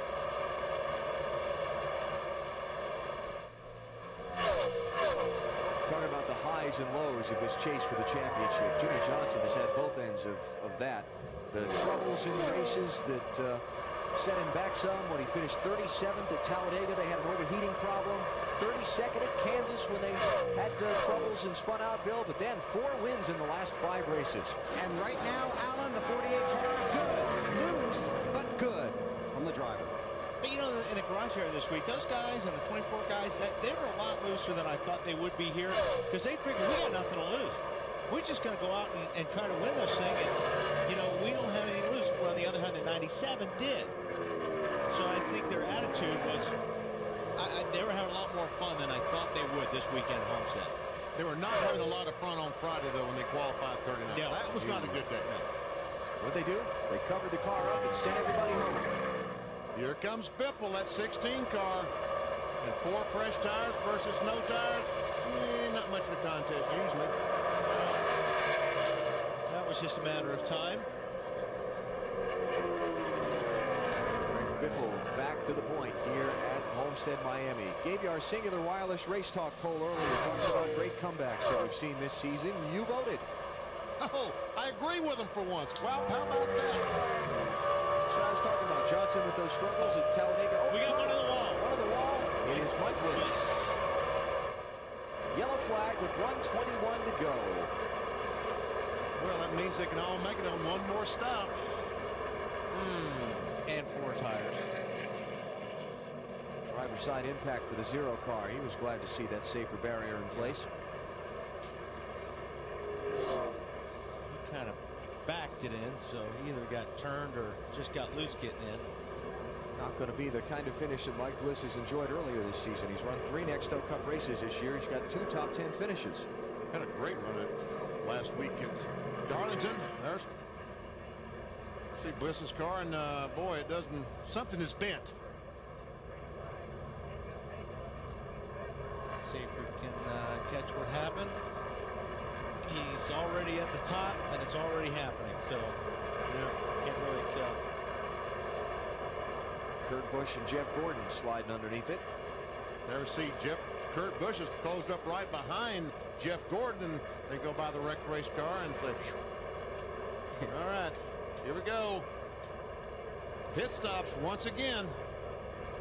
Opportunities to advance, opportunities to mess up. We've seen a lot of that. Stops will be at 1:19 to go. And Greg Biffle is going to lead him in. Marty. Alan, the leader's going to do that trick pit stop again. They call it Triple Indy on the 16 team. They've had a couple radio problems, but otherwise, Greg said everything is perfect. Doug Richard, the crew chief, said we have to keep on our game here. 4 tires, no changes for the 16 car. Bill? 48 of Jimmy Johnson pulls into his stall, and this time angles out because he knows the 97 will be there. Tear off the windshield. That 48 car getting a little tight, Matt. Tear off the windshield for Jeff Gordon. Wedge adjustment already completed. He said the car started out good on that run. Restarting Bill 27 made it up to 15. No chassis adjustment for Kurt Busch in the 97, but it's 4 tires, and he's on his way. Wow. I don't know if Jeff Gordon or Kurt Busch won that battle off pit road. Wow, they're way back in traffic. Yeah, way back in traffic now.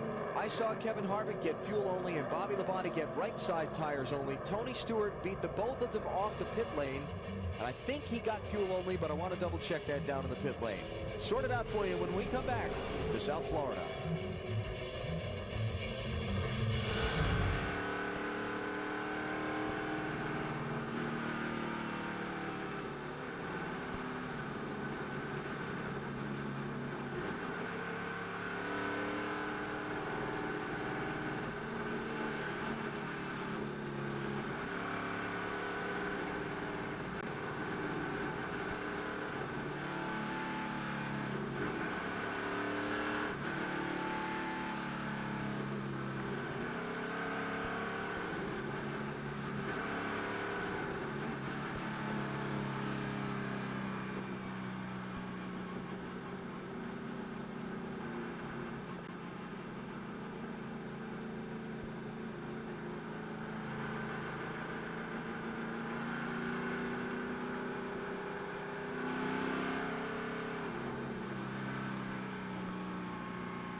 Getting ready to go back racing in the Ford 400 at the Homestead-Miami Speedway. We're past 200 miles in the race, and a little bit of strategy has shuffled up the running order off pit road. M3 Power, the new power behind the Gillette Young Guns, has been putting on the Gillette Young Guns Challenge.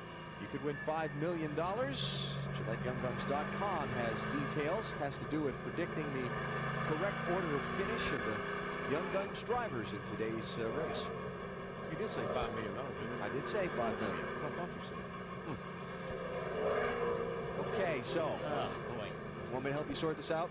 Go ahead. Tony Stewart and Kevin Harvick, fuel only. They're first and second.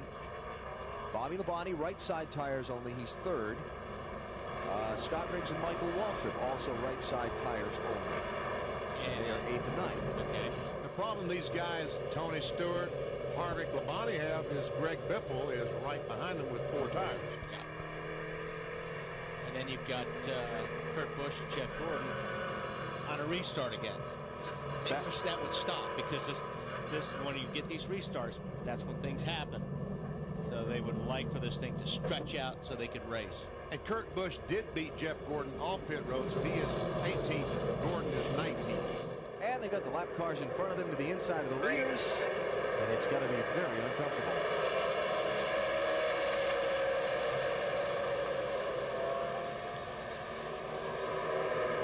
Here we go. See how Biffle's car sticks, goes right underneath Labonte already. Sliding back through the middle. That's Ken Schrader. Had some troubles down there in the 49 car. Biffle's going to be leading this thing in probably about 3 laps. Ooh. Kevin Harvick got nudged by Matt Kenseth right at the head of the pack. Nice save, Harvick. Very nice save. Here comes Labonte down low. I don't know if I do that or not. Very nice, very wise decision Bobby made by applying the brakes in turn 1. And Gordon and Busch's spotters are up there holding their breath, just waiting to shout trouble. Yeah, exactly. Here you see Kenseth gets in there and just the left rear of the 29 car of Kevin Harvick, and that's all it takes when you're going this fast through corner at Homestead. Is that about 170 miles an hour? Yeah, and you're already on the edge. See, Kenseth is 3 laps down. All that trouble he had with the flat tire and having to come a pass-through penalty. He's 3 laps down as we see Junior and Carl Edwards in the 99 car. Gordon making it 3 wide there for a pass. That's Carl Edwards. Hey, what's up with Junior here, huh? He's going straight backwards.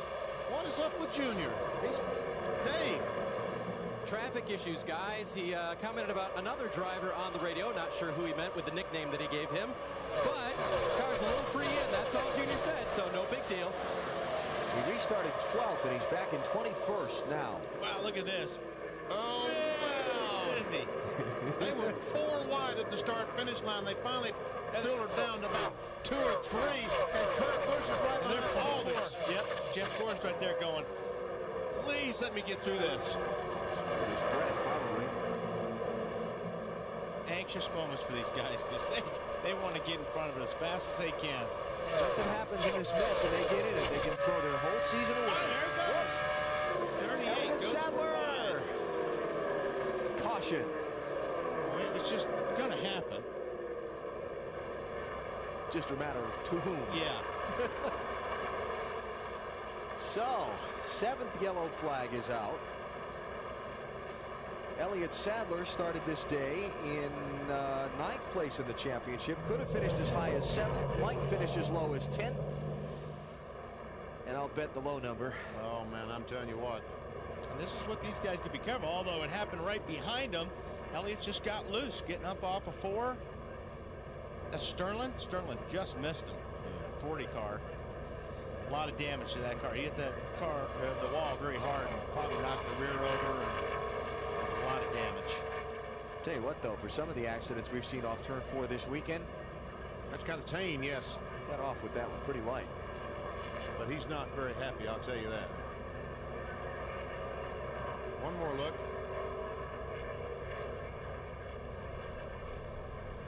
I don't know if he just lost it or he thought he was going to run up on the back of the 49 and jumped out of the throttle coming off the corner. He was running 16th. at the time. Junior was behind him too. On board the Ford camera on Carl Edwards. I think he just got loose. What did he do? What Junior has to say about it.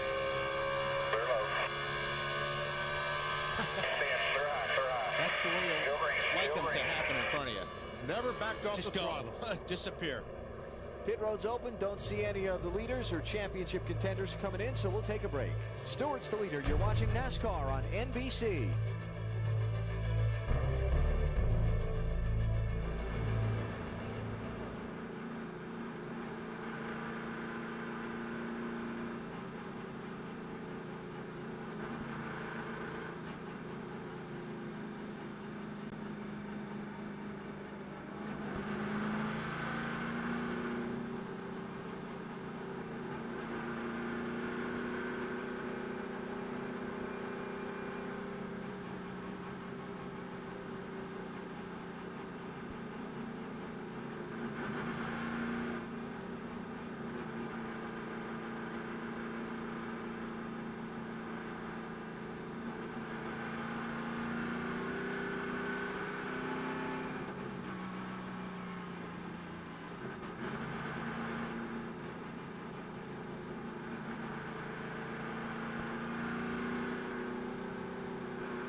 Just a little over 100 laps to go in the Ford 400 here in Homestead, Florida.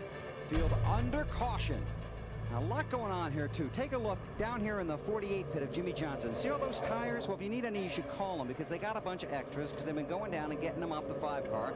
5-car goes out, scuffs them, brings them back. They take them off. They bring them down here. So if this race is like 1,000 miles long, they're going to have enough tires. But basically what they're going to try and do is match up the codes on those tires and put the best sets they can on the 48 car of Jimmy Johnson. Now, the tires on the 97 car of Kurt Busch could be another story. Had a problem with the wheel once already. Listen to this conversation a moment ago. Did you guys check all those wheels after we had that first fall? Yeah, all the wheels were looking good. Yeah, I got the same problem again with my right front, I believe. I mean, it's too hard to say. I don't know. You know, there's too much going on today. I say leave it. Just never mind. Just omit what I just said. After that conversation, his crew chief Jimmy Fennick said, look, we've checked all the wheels. They all look fine. That's why they stayed out under this caution. So these championship contenders watching every inch of everything, trying to put themselves in a position for a shot here in the final 100 miles. And Benny, there's even more stuff going on, isn't there? There really, you know, we talked about it at the very beginning of the show. Dale Earnhardt Jr. had a new spotter today, Danny Culler, and you know what? I think Junior kind of likes what he has to say.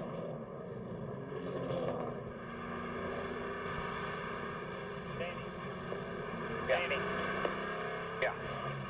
I know you've been doing the spot for a while, but yeah, I really like how you spot. You do a good job. Cool, thanks. the red hat, Danny Culler. Spotted for his dad. I was going to say like father, like son, but father liked and son likes, I guess. How the Coca-Cola Racing family, how they are faring today here at Homestead? Pretty good. Not too bad, yeah. At all. But Tony Stewart, how long can he stay in front of Greg Biffle with those 4 fresh tires? We'll see. Elliott Sadler's gone back to the garage. Crash damage that brought out this last caution. Here we go, back racing. 107 laps to go. Just about to tick off 250 miles here at Homestead. Boy, Kansas. Matt wants that lap back, doesn't he? Or one of them, anyway. He's got 3 of them to make up. Well, there's one.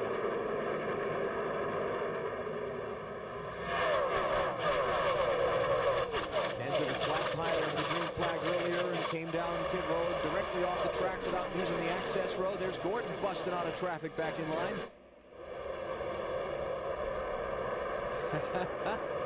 By the 97, down the low line. And by the 1, and looking for more. And remember, you know, these guys are probably feeling and hearing every little thing about those race cars now, aren't they? Absolutely. And in fact, just to follow up the tire story, is set from the 38. The Yates team, part of that Yates Roush engine package, just showed up in the 97 pit. Oh, man, look at that. Right in front of them both. And that was Mark Martin that just dove out behind the 0-1. And Gordon, no! Oh, man. Thank you, Joe. Yes, thank you, Joe is right. Because Joe gave him a lot of room right there. Did not. That's Casey Kane. The field scatters. Travis Crumple to the inside wall. Oh. And the outside wall. And they got through another one. Holy cow. I'll tell you, Travis Quappel, that 06 car, he turned that baby sideways, running about 180 miles an hour. See him moving around in the car. Yeah, window net's down. Letting the rescue guys know he's okay. Junior get a piece of that? He was right in the middle of it.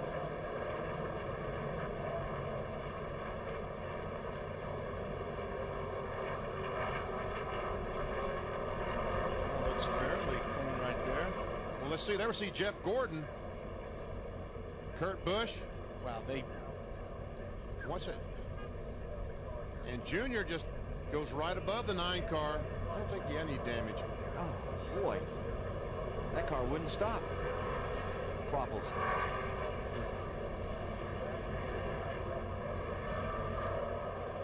So what set the 9 apart? All right, he just got high and got loose.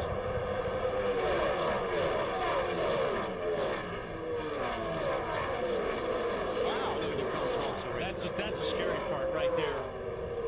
When a car comes right back on across the racetrack like that, oncoming traffic, it's very scary. Oh, that's why he got turned sideways. Back her down, back her down, back her down, back her down. Watch it now, watch it now. Stay out, stay out. On board Carl Edwards. Now watch the white car up on the right. Up. In front of you, slow it down, baby. Keep going safe. Good job, good job. Bobby Hudson, the spotter for the 99. Here's our Kurt cam. There's Mark Martin there as well. 6 car. Had 3 of the contenders almost in a crash. These guys are hating restarts right now. You know they are. If one of these guys ends up with a big trophy at the end of the day, it may take them a while to catch their breath and be able to talk. 104 to go here in South Florida.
back at the Homestead-Miami Speedway, still cleaning up from the most recent wreck near a restart, which has been a pattern lately. Dale Earnhardt Jr. got into the back of Travis Kvapil and turned him around accidentally as they were checking up for that wreck.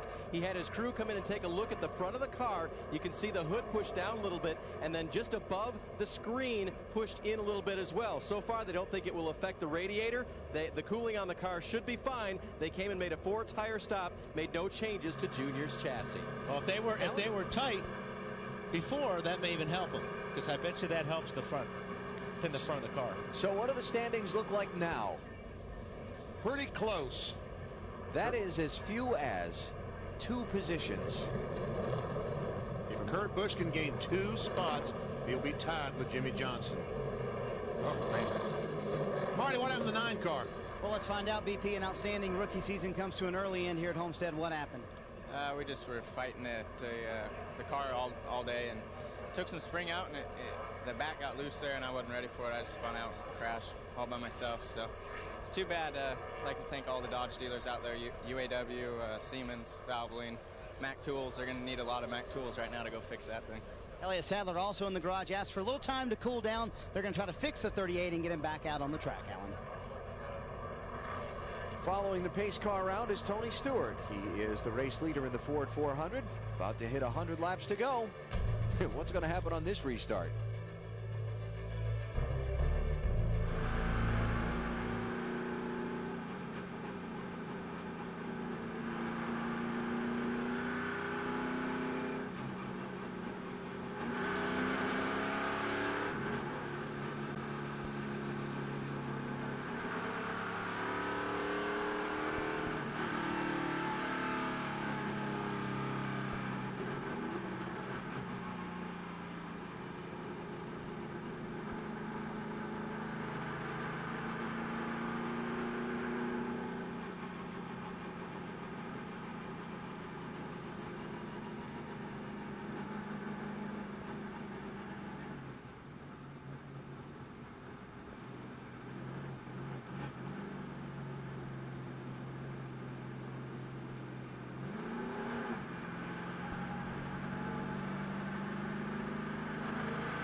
NBC's coverage of the NASCAR Ford 400 is brought to you by the next Ford Super Duty, the only truck tough enough to be the official truck of NASCAR.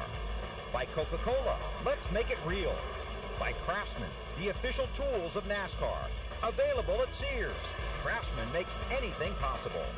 And by Wrangler, makers of Wrangler Jeans Company, a new generation of Wrangler.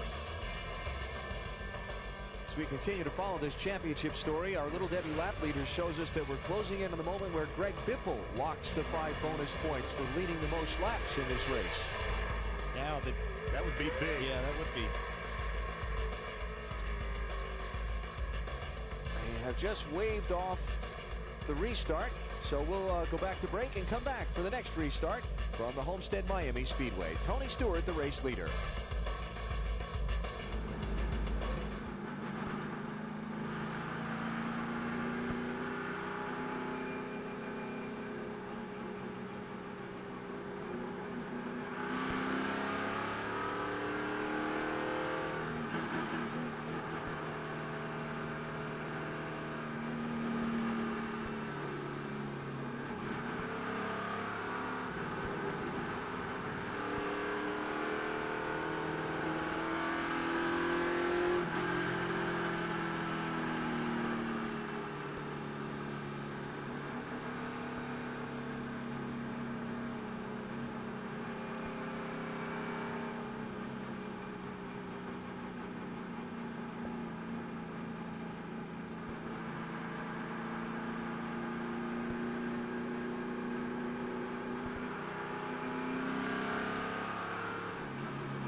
Pace cars off, green flags up here at Homestead. Tony Stewart, Greg Biffle. Body to body, Kevin Harvick, Jamie McMurray, the top 5. Black flag for the race leader. Tony Stewart has been black flagged? That's what I'm hearing. Too slow on the restart? Wow. That's big. The restart before that had been waved off because Tony Stewart was not keeping up with the pace car. So that's why they put the pace car back out in front. They issued a warning to Tony. And apparently you're supposed to stop weaving your car back and forth when you're in turn 3 on the lap to the restart. Not apparently. That's the instructions they gave out in the driver's meeting. Right. And Tony was still weaving his car coming off turn 4 down to the restart, so they black flagged him. So that's why, because he was still weaving, not because he was too slow. Right. There we see him back and forth trying to clear those tires of debris. They told him stop doing that at that time, and there was the restart. Huh. So he will be called in for a pass-through penalty, and that's going to put Greg Biffle back out in front of this race. If Tony doesn't pit this time, they show him another flag. It is a black flag with a white caution. Caution for debris. Right there in the middle of the racetrack. So, but you can't pass now. Biffle can't go by now. The caution flag's down. Who's that hit it? Jeff Green hit the debris.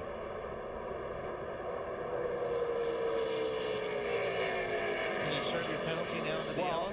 And yeah, you serve the penalty under the yellow, but here's also the question. Where was Matt Kenseth in relation to Stewart when the caution was called for and the field was frozen? I think he's going to be called in front of Stewart and get one of those laps back. I think you're right.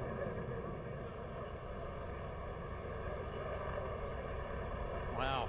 Meantime, here's the 9th yellow flag. These have been kind of eventful, these restarts, haven't they? Yeah. And you're right, they have given Matt Kenseth, the 17 car, a lap back, so now he's going to be 2 down. Dale Jarrett, your lucky dog, put him back on the lead lap. Well, plenty of time to get to the front.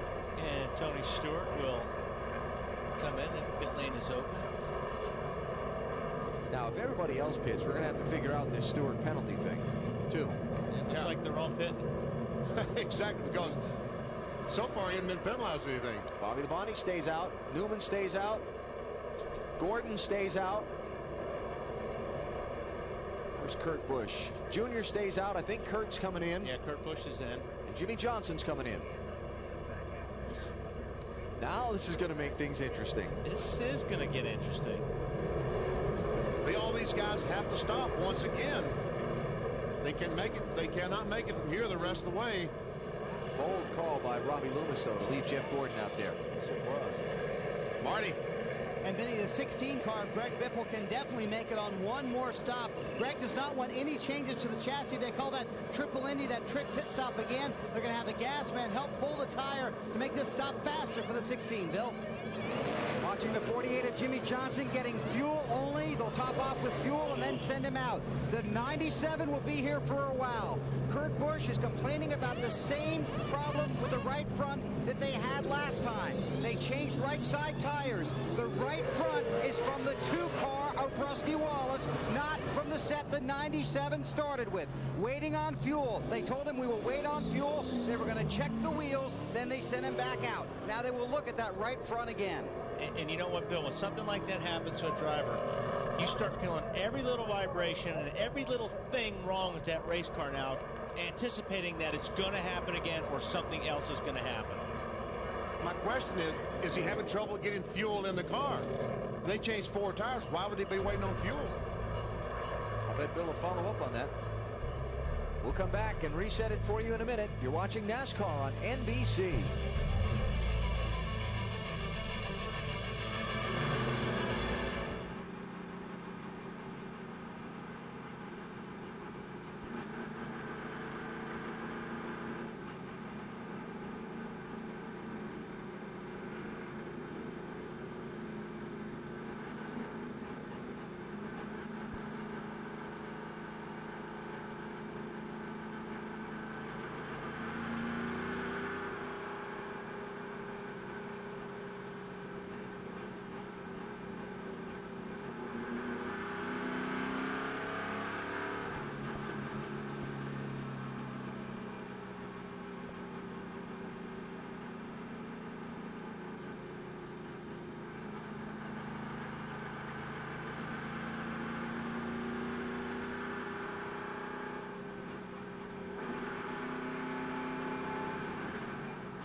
We have identified the debris.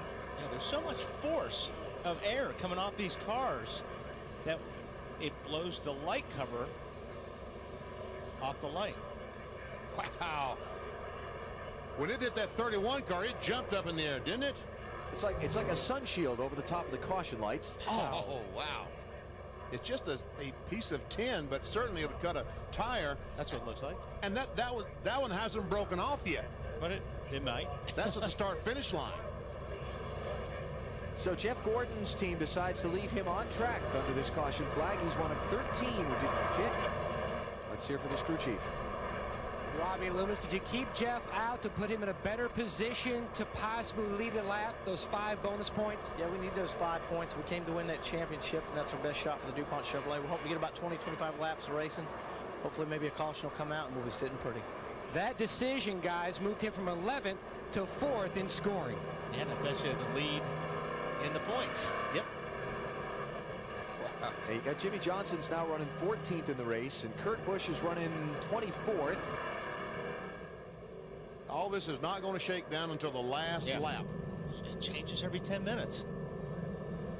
Racing now at 90 laps to go. Bobby Labonte is now the leader. Tony Stewart got a bobble on the restart here in the straightaway. Jimmy Johnson duck into the inside. He's the bottom car in that 4 wide right there. Big time. Somebody either missed a shift or whatever, and everybody went to avoid and almost a wreck. 41 car, Casey Mears trying to get underneath Bobby Labonte. Somebody's going to get their heart broken on one of these restarts, because sooner or later one of these championship contenders is going to get caught up in some of this mess. And these cars are starting to drive down in turn 1, like you talked about yesterday, Wally. Sun is going to be a problem here pretty soon. Yeah, this is yesterday at this time. Now, it's a little bit cloudier right now than it was yesterday, but actually there would be a guy on the right side of me going into the corner, and I could not see that car for at least 1 second. That's how bad the glare was going down into turn 1. This is for 12th place, Mark Martin on Martin Truex. And watch this as Mark goes down the straightaway into turn 1.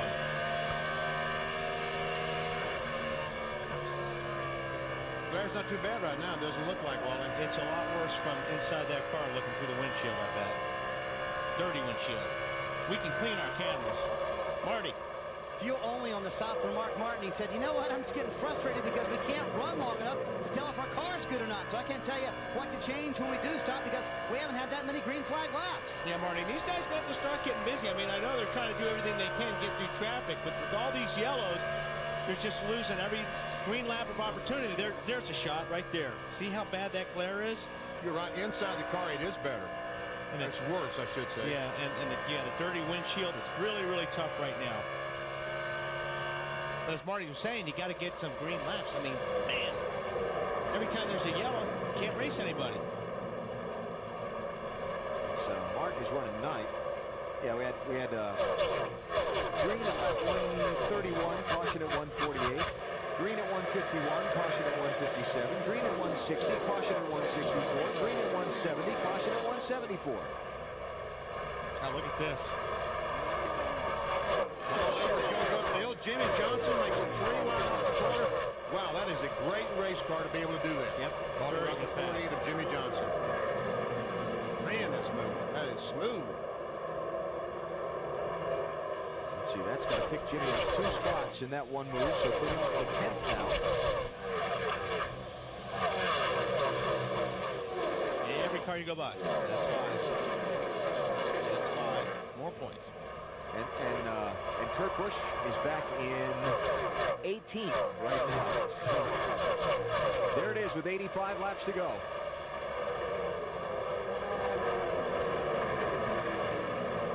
For the race lead, here comes Newman. Get the spot. Matt, what is Bobby Labonte saying about his car right now? Bobby's pretty happy with the car, and you heard him in our Discover Card countdown to green. As the 12 tries on the inside, he has not won a race since this event 1 year ago. So desperately wants to end this season on a positive note. Give this team, morale-wise, a high note going into the off-season. He won the season finale bill in 96, 97, and 03. Well, now checking out the 12 car of Ryan Newman, your race leader. He's had a problem with the handling. It's been loose, and he says he really can't drive that race car loose. He also thought he had a vibration in the brake system. That doesn't seem to be bothering him right now. The car has gotten neutral. It's gotten better. The thing about Ryan is he's very determined. He's talked over with Matt Borland about the tire wear. Matt said everything looks even. So if that 12 car gets out front, look out. He's tough to catch up there. Well, he's got the lead now. Let's see if anybody can catch him. Ryan Newman looking for his 3rd win of this season. Started today in 7th place in the championship standings. I think I mentioned this before. He can finish as high as 6th or as low as 9th. And these guys are in clean air. You always hear them talking about clean air. There's no traffic around them, and that's where you're going to get your best lap times right now when you don't have anybody you have to deal with. We better do this quick. Alan, please, cue the duck. Let's get that out of the way. Sir, our Aflac NASCAR XL Cup trivia question for the final time this year. The last driver to win the season-ending race in consecutive years. Oh, come on, Matt just gave you the answer. Tony Stewart. No. Bobby Labonte. Yes. Okay, good. Thank you. I knew he was talking about one of those guys. 96 and 97. There you go. Are we going to have tests next year, too? I can arrange that. Dale Earnhardt Jr., Mark Martin racing for 6th and 7th place. Mark looks like his car is a little bit better right now than Dale Jr.'s as he takes a little line through turn 4. Junior's going to race him hard going in 1. There's that sunspot. Mark says, man, I can't see you, Junior. If I hit you, I'm sorry. Yep. Guys racing 4th place in the championship right now. Not that that's anything disrespectful or to discredit. We got a car on the wall up in 4. No caution. Yep. No caution. Yeah, he slammed the wall pretty good, but continues on. And you see Tony Stewart coming by them. Right front flat tire right now for the 41. I just want to mention that Tony Stewart served his penalty under the caution, then came back in and pitted, and he went back to 25th place, and he's trying to move up. And he's been making some great passes. I've been watching him with one eye, and he has been making some great moves out there. Jimmy Johnson now. So watch him as he runs in 8th place. Restarting in 14th after getting fuel only on the caution. Another one off the pace up there. Yeah, it looks like Jeff Burton's got trouble too. Race a few laps, get a few more flat tires. Everybody's keeping on the wall. Yeah, maybe not. He had damage in that crash on lap 3 or something, and now he's trying to tear up the pieces. And here's a guy that is just flying. This 2-car of Rusty Wallace. He's gone by Gordon. He's now going by Labonte into the 2nd position. Caution. Debris on the track from Jeff Burton's car, we believe. Wow, yeah, like a big piece of tire. Now you can see why those tires pick up metal objects. When they're laying on the track and they're smoking and they're hot. Now, how about this? 77 laps to go. Splash and go for the end if you think it would go green that long, but I don't know. See, they can't run 77 laps green flag, but they can run about 65 laps of green. Now, if they run 15 laps of caution, they'll be okay. Let's play strategy here too. Jeff Gordon stayed out last caution. Does he come in? Jimmy Johnson went in last caution. Does he stay out? How many laps have we run since that last yellow? 177 to 192. 15. I don't think I'd come in if I was a leader. Yeah, guys are there. They're on the wall, but sometimes that's. Yeah, but they didn't take 4 earlier, did they? No, they didn't stop the last time. Yeah, so they have to come in. On the caution before that, he did take 4. 48 guys, they're getting ready to pit. If Chad says pit. They all come in. It looks like they're all. Mark Martin's not going to come in now. Full left side. 4 tires, full left side. You're right. Mark Martin stays out. Kurt Busch comes in. Johnson, Gordon, Jr. Wow. Mark needs them 5 points. He needs the 5 points, but he can't make it from here. He cannot make it on fuel the rest of the way. And these cars, I don't think, can make it the rest of the way. So we'll see. Just another wrinkle for the end of this thing. Marty. Well, in Rusty Wallace's case, Alan, they're about 15 laps short from being able to make it all the way. Rusty said the car is good. Maybe we ought to consider just 2 tires here because that clean air made all the difference in the world. They're going to go with 4, though. A windshield tear off for Rusty Wallace and no chassis changes to the 2-car. Dave? Dale Earnhardt Jr. cannot make it from here either. He's going to make a wedge adjustment, true as that is. The car really, really loose getting in. They had to pit. Matt?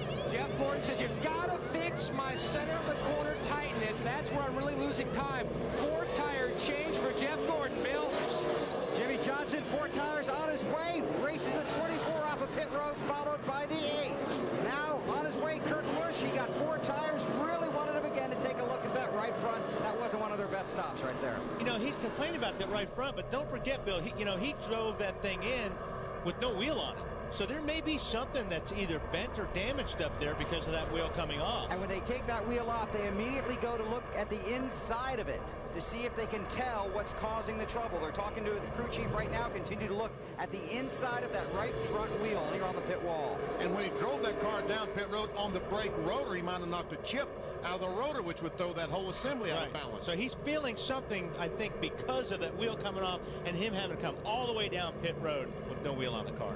Yeah, Bill talked about that not being Kurt Busch's best pit stop. It wasn't Jeff Gordon's team's best pit stop either, because Jimmie Johnson got out ahead of him, and a couple other guys he was running ahead of on the racetrack when he came in. Mark Martin did not pit. Rusty Wallace got just right side tires. How's that going to play out in this next stretch of the race?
Upon further review. Yeah, Casey Mears trying to get to the pits, and he's trying to get to the pits, and here comes Jeff Burton, tries to go underneath him and clips him. And then the right rear tire basically peels off of Jeff's car as he hits the apron. Marty. Well, Wally, Pat Tryson got the 5 bonus points you wanted. What's the plan from now, though?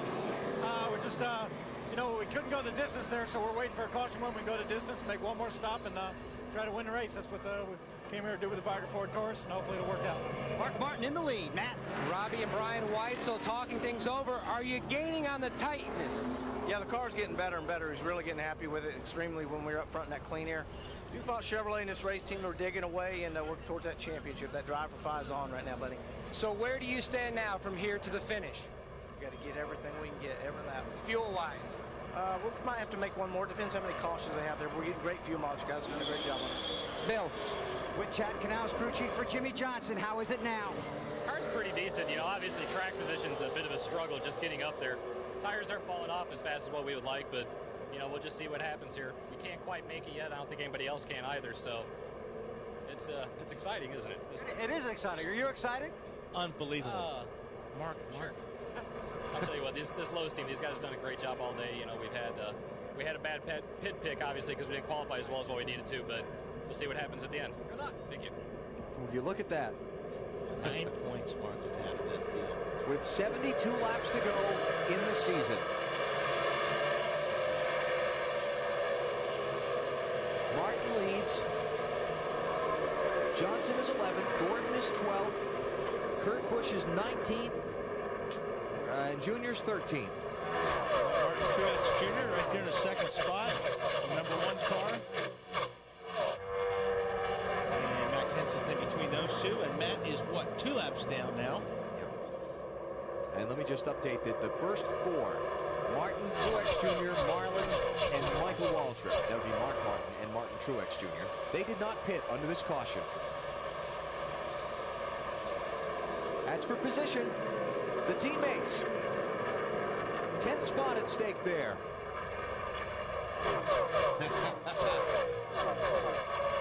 Gotta go. And Johnson just didn't move over, did he?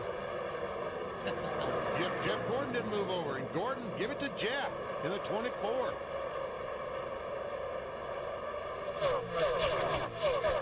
For the 10th and 11th, they just traded 4 points.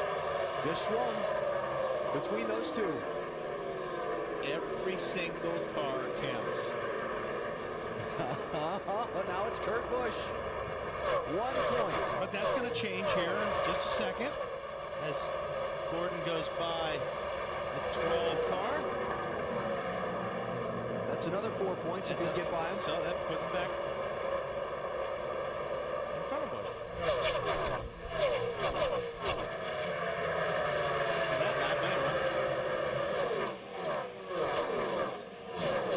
And another piece of the light just came off on the straightaway. I guess it's that piece we saw at the start-finish line earlier. Right, that was broken loose. Past the start-finish line about 75 yards. And the caution flag is out. Wow. Well, I guess we could kind of see that one coming from earlier, huh? Yeah. See it laying there on the racetrack? I got a feeling by the time we come back here next year, they'll have a different caution light set up. Yeah. And there it's gone. Yeah. The one that we said was loose earlier. We showed you that wiggling the last time and showed you it's loose. It's not there anymore. And you know, I mean, you don't realize how much air comes out. If you stand like in the starting stand where the car's going underneath, I mean, it's just like a blower blowing straight up. So there's a lot of air that comes off the tops of these cars, and it's just ripping these, I don't know what you call it, sun visors or whatever off these lights. Now then, we're getting into a situation that a lot of cars can make it on fuel. Wow. Somebody hit this piece of metal, the sun visor off the light, and we think it might be Junior. Probably. Boom! Yes, he did. Now there's oil lines and brake lines and things under that car. Hot rubber, as in tires. All right, you ever see Mark Martin? Now, he must feel like he can make it the rest of the way from here, so he is going to make his pit stop. Junior's going to come in and get that car looked at. But Johnson and Gordon and... Where's Kurt? Did he stay out or did he come in? Kurt stayed out too. The clean air. They want to be in that clean air. Those guys, Gordon and Jimmy Johnson. Well, one of these calls of when to pit and when to not pit may end up winning or losing somebody a championship. It's all about track position now. Marty? Alan, that's why those crew chiefs make all the money. Mark Martin's team is going to be just a little bit short. Pat Tryson told him on the radio, we're going to have to hope for some caution laps. No changes to the chassis, though. Dave? Lots of changes for Junior. He said, guys, give me my car back. It's still really loose. They're going to make a chassis adjustment there in the back. Air pressure as well for Junior. And hopefully that piece of debris went back out from under the car. He knows he ran over it. Yeah, we know it went out from under the car because we saw it on the front stretch. Looks like maybe the front is cracked. Just the right side of the bumper. See, there's a crack right there. Yeah. The light. I think that's where he hit him. How about Jeff Gordon, Matty? Basically, the situation for Jeff Gordon under green, they are 6 laps short. They need about 12 caution flag laps to make it on one more stop. So Jeff stayed out, hoping to get one more shot at maybe leading and getting those 5 bonus points. They were questioning whether to go with a gas only on this stop, but they kept him out. So in other words, if he gets 12 laps of caution, he does not have to stop, right, Matt? Then he can make it on one more stop. Oh, he's got to stop again? Yes, sir. Oh. Then Mark is sitting in a pretty good position then, if that's the case. Mark has got to be planning on going the rest of the way, or he would not have stopped. Right. That was 67 to go, which is 100 miles for Mark Martin. We'll see where he lines up for this restart in a second. Okay. Once is a freak thing. Twice is ridiculous. And so they're going to go around and check all those visors over the caution lights around the racetrack to make sure we don't have any more hanging loose. You know what? You may as well just take them off. Mr. Weber, your turn. Well, it's going to be interesting, something to think about. You're on the outside, the very outside of your fuel window. That's Jack Roush in the hat, the owner of Roush Racing, Jimmy Fennig, the crew chief, Kurt Busch. He's talking to his spotter about how long this caution is going to be. What they're doing, Benny, is they're second-guessing themselves on not coming down pit road, and they are talking about making a pit stop late in this caution flag period. You don't want to stay out if you think it could end up costing you the championship. Hey, Bill, you know what Jack Roush's degree is in? What? Mathematics. How about that? Same as Allen's. Yeah, I was waiting for that. I couldn't get in there fast enough. Except Jack, he graduated the head of the class. No, Alan, yeah, you did. Marty. Jack taught the class. Bail me out here, Marty. I can't help you on your math, Alan. That's your problem. But Pat Tryson's math works very well. They're very happy. The opposite of his teammate, Kurt Busch. They think they made the right call. And the guys checking the lights, playing right into their hands. The more caution laps they get, the more likely they can make it all the way to the end. They do not, BP, plan on pitting again today. I didn't think so. When I saw him coming on that access road, I said, they are going to try to make it the rest of the way. Mark is back in 23rd place now. So that changes the points picture as they run under the caution. By the way, a record-setting 11th caution here at Homestead. Look at this. Now Kurt back on top, not by much, despite the fact that he's running back in 9th position at the moment. We'll be back for the restart.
Still under caution here at Homestead, but the championship contenders are coming down pit road. They have reached their fuel window. They think they can get to the end if they top off now. So they are coming down pit road, 3 of them, for what should be their final stop of the day if the race stays green and if the car stays together. Matt Yoakum.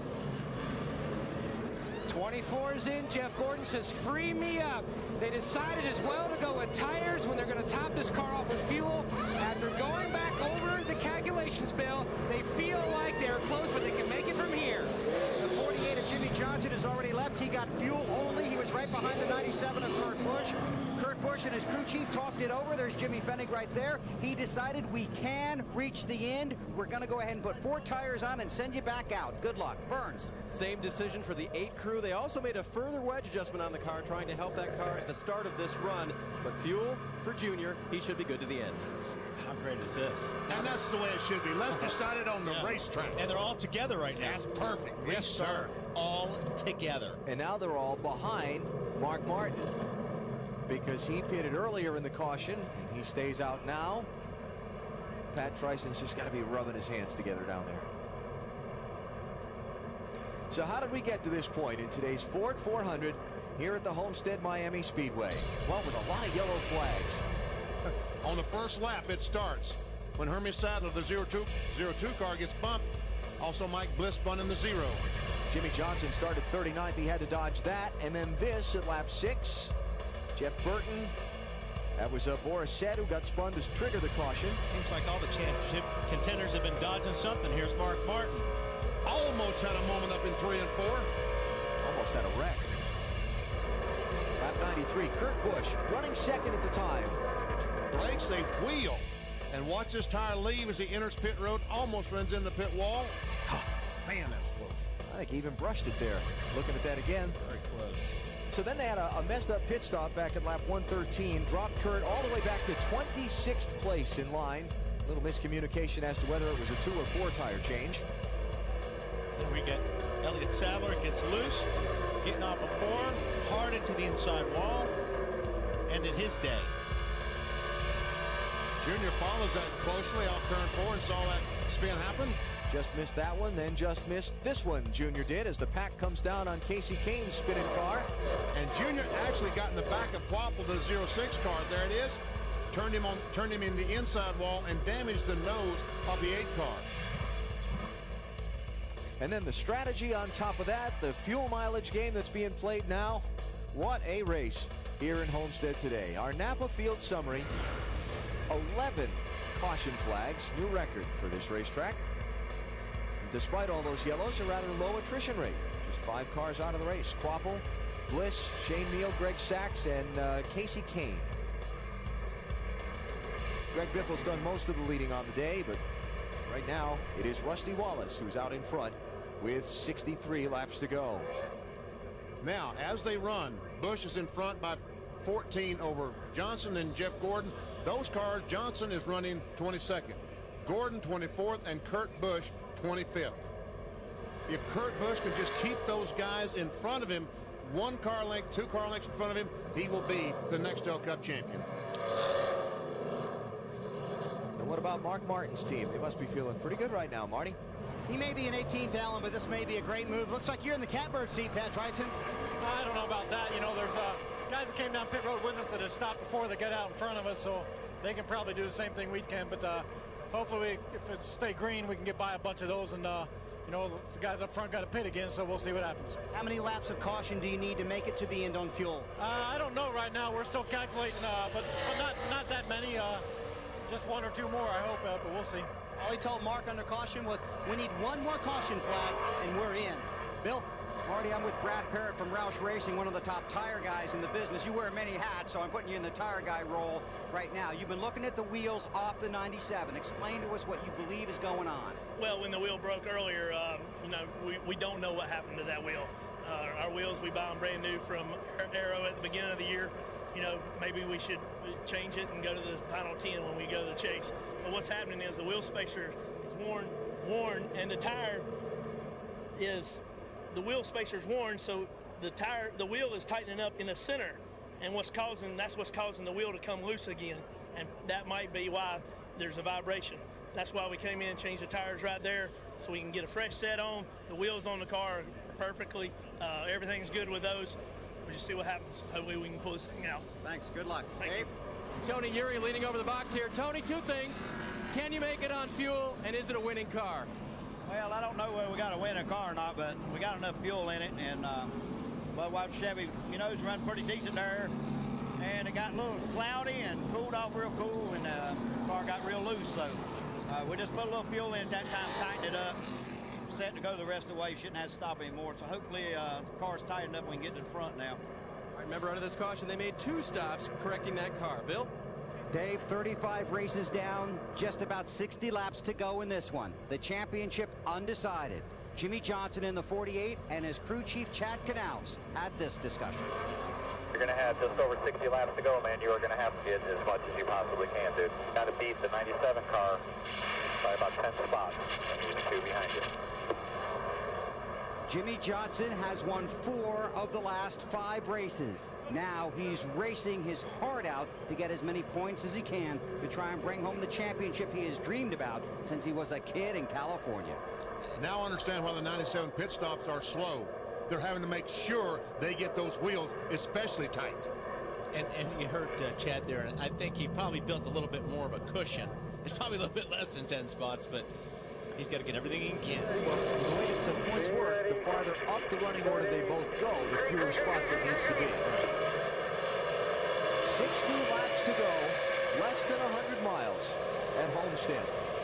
Mark Martin 17th, Johnson 19th, Earnhardt Jr. 20th, Gordon 21st, Kurt Busch 22nd, and Rusty Wallace the race leader. And McMurray right behind him. Jamie McMurray in the 42.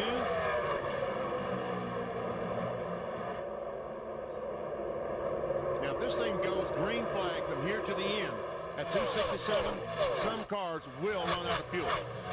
Everyone will not make it. Rusty Wallace has never finished better than 12th at this racetrack before. 1 win this season, Martinsville, Virginia, back in the spring. 3 wide. Man, he's been doing that for the last 25, 30 laps. Remember that black flag penalty. There's probably a little driving. He's on a mission. He is on a mission.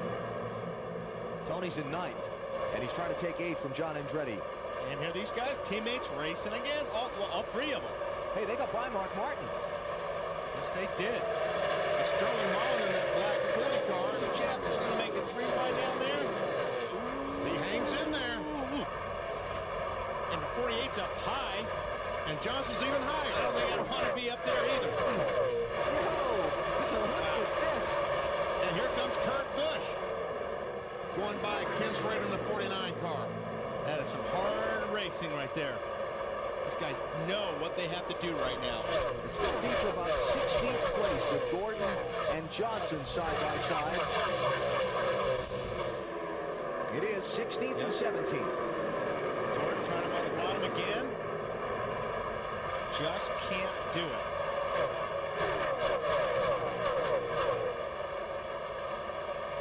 And remember that Jeff has to finish in front of Jimmy because he started the day behind him by 3 points. And he loses the tiebreaker if he only finishes 1 spot in front of him, so he's got to finish a couple ahead of him if they're this far back in the pack. I think Jimmy's had the better car most of the day. He just hasn't been able to show it because he's been in traffic all day long.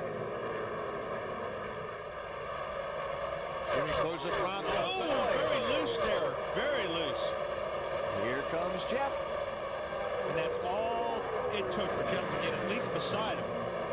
Johnson decided to follow John Andretti in the 14 car through the corner, and he had to slow up a little bit. When he did, Gordon just drove up on the inside.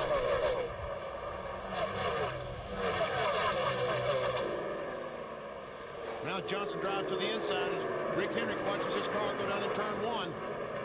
There's a lot of trust between drivers right here to be able to race each other this hard, this close. You got to trust who you're driving with. I mean, these are 2 cars that work in the same building. Oh, Johnson decided not to take it 3 wide, and Gordon takes a spot away from Jimmy. And John Andretti. Martin taking a look. Yep, underneath Jimmy Johnson. He's got the spot too. You want to be on the inside. 24 is driving away from him, Matty. Both Chad Canales and Robbie Loomis were joking around today saying if either the 24 or 48 teams wins this championship, both teams, because they are one team together, will stay over and celebrate. Robbie put on sticker, meaning brand new tires, because this weekend a lot of drivers have said sticker tires make the car more free. That's exactly what Jeff needs to make this run for the championship. Jeff Gordon's next car to pass will be that 25 of Brian Vickers, which he gets a lot of help from. Brian just backs out of the throttle and makes the pass easy for Jeff, since they are teammates. So that one position between he and Jimmy Johnson is going to put Jeff in front of Jimmy in the points, but Kurt Busch is still ahead of them overall. Kurt's running back in 20th spot right now. That's for 15th place, Mark Martin. Yep, gonna try to take the spot from Jimmy Johnson. Boy, he's right down on the bottom. Mark's car looks pretty good, Marty. Getting better the longer he runs, Wally. Now, I've never driven a race car, but there's a radio hung open in Mark Martin's crew somewhere. So Mark hears this white noise in his ear, and it's very distracting. It's starting to bother Mark, and I'm sure that's taking his focus away a little bit from what he's having to do in driving the race car. Yep, you got to either unplug your helmet or turn the radio off, because that is very, very distracting when you're driving a race car. Spotters are important, but you know what? I'd rather do it without a spotter than have that blast into my ear every lap. And right now, just watch Jeff Gordon, Jimmy Johnson march forward. Jeff Gordon right now 2 points behind Kurt Busch. 2 points. Here's Brian Vickers with the move over and waves his teammate Jimmy Johnson by. Now Gordon going to work on Scott Willett for 12. What about the leader, Kurt Busch, as far as the championship?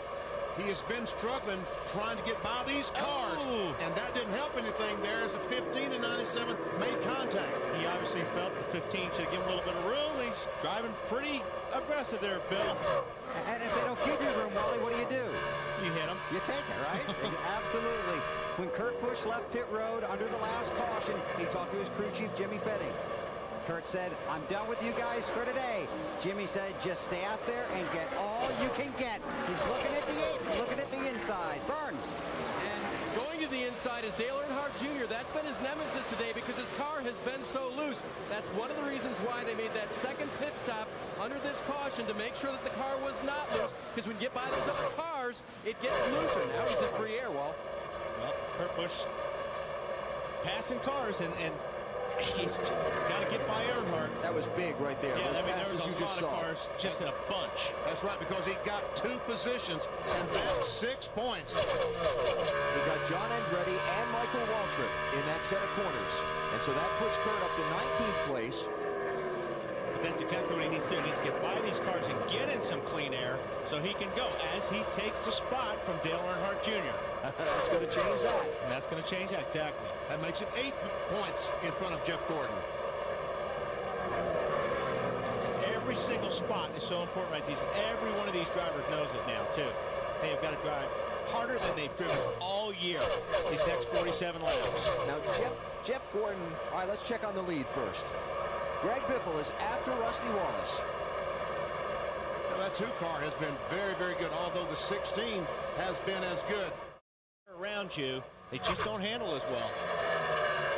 Yeah, Biffle did catch Rusty in a hurry, but that's it. He's kind of stalled out there. He's losing the nose. He can't turn down. He's trying to turn down underneath Rusty, but that air's being stolen from the front of that car, so he slides up the racetrack. Now that helps when he can turn under him, coming off the corner. He does get some air on the nose of the car. When he's falling directly behind, he's in trouble. Matt Kenseth bailing out there, letting those cars racing for position go by him. That's a race for 4th and 5th. Ryan Newman, Bobby Labonte, 12 and 18. And also 3rd place, Jamie McMurray in the 42, just ahead of them. McMurray's been hanging in there. Kurt Busch has just picked up another spot. He got by Dale Jr. and Brian Vickers. That puts him up with the 17th position. And just turned the fastest lap. Caution flag is out. That is Jeff Green. And that was big time engine failure. Saw fire under the cars. Well, that's what Wallace and Biffle and McMurray and all those guys up front, that's what they needed. Needed the pace car to come out and slow the field down and let them make up the ground. They were down to those guys out front. But now. Well, I mean the guys out front that need to stop and get some fresh tires on and put fuel in. Yeah, pit and get those cars out from in front of them. Yep. The question is, who is going to gamble?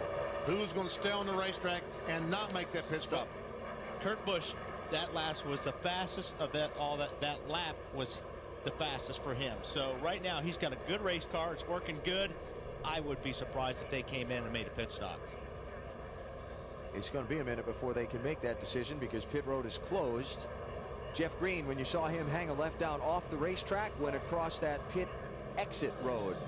And they want to make sure he didn't drop any oil. Somebody come off the pit road after stop and spin out, leaving the pit road. But it may be monkey see, monkey do, too. Yeah. You know. You couldn't pay me enough money to have to make some of these decisions. Professional bull riding supposed to be on NBC Sports starting momentarily. Obviously, that will wait until the end of our NASCAR coverage today, but do hope you'll stay with us as the men take on the beast. It's Mohegan Sun Invitational after NASCAR, and of course after the championship celebration as well. Those bulls are meaner when they're hungrier anyway, so they can wait a little while. Is that right? Yeah. You've ridden one before, right? No. No? Oh, okay. No. Me either. No. In case you were wondering. So who's going to pit out of this group? Ooh, there is a lot of oil on the racetrack. Yeah, and here's something else to think about too. As some of these guys peel off, that moves Jeff Gordon and Jimmy Johnson and so on up to where it goes from being 3 points per position to 4 points and to 5 points per position, and then it makes the number of cars pad they have to have between themselves and Kurt Busch. Well, Alan, if Jeff Gordon and Jimmy Johnson don't pit, neither will Kurt Busch pit. Yeah, well, that's what I'm saying, but that'll move them up in the running order. Yeah. And then instead of being 3 points per spot 4 or between 5, right. That helps Kurt, I think. Bill? Hey, Wilder, you're dead on. It's going to be monkey see, monkey do, and that doesn't mean what you hear on the radio is exactly what these guys are going to do either. No, that's right. It's a lot of watch the guy in front of you. Okay, you watch the guys behind me. Let's see what happens. Here they come. Watching for the championship, guys. And Newman stayed on the racetrack. Gordon stayed on the racetrack. Yeah. Johnson stayed out there. Martin stayed out. 97 stayed out, so yep, monkey see, monkey do. Because those first 5 or 6 in the running order stayed out, or I mean came in, and so those guys are going to pick up all that track position. Earnhardt in 20th decided, hey, come in and get some tires. He's probably still loose. And that damage on that hood we talked about earlier may have been making that car loose, because there's probably more downforce on the front of that car because of the damage. 41 to go are these pit stops. Go ahead, Marty. Alan, your leader, Rusty Wallace, very happy with the chassis. It'll be 2 tires again, so these left side tires will stay on the 2 car once again. Larry Carter made the call. The car is excellent. He said, keep me up front if you can. Greg Biffle, however, will take 4 tires. They said they hate to give up the track position, but they have no choice on fuel. Dave? Junior leaves his pit stall. Remember how his car was really loose? They got it tight, all right. Too tight. Junior really wanted to come back in and fix that. They did. They put 2 right side tires on only. I know what you're thinking. Go ahead, say it. You're going to put 4 on, and you'd loosen the car up if you put 4 tires on. Okay, I didn't know what you were thinking. I'm thinking if you're going to come in and all those other guys stayed on the racetrack anyway, why wouldn't you take the 4 tires? Yeah. Not that many guys came down pit road. Because he didn't get anything on track position by just putting 2 on there. Yeah, maybe just 1 or 2 cars at most. BP, any thoughts? I tell you what. Go ahead. They have me thoroughly confused on this situation. That makes 3 of us.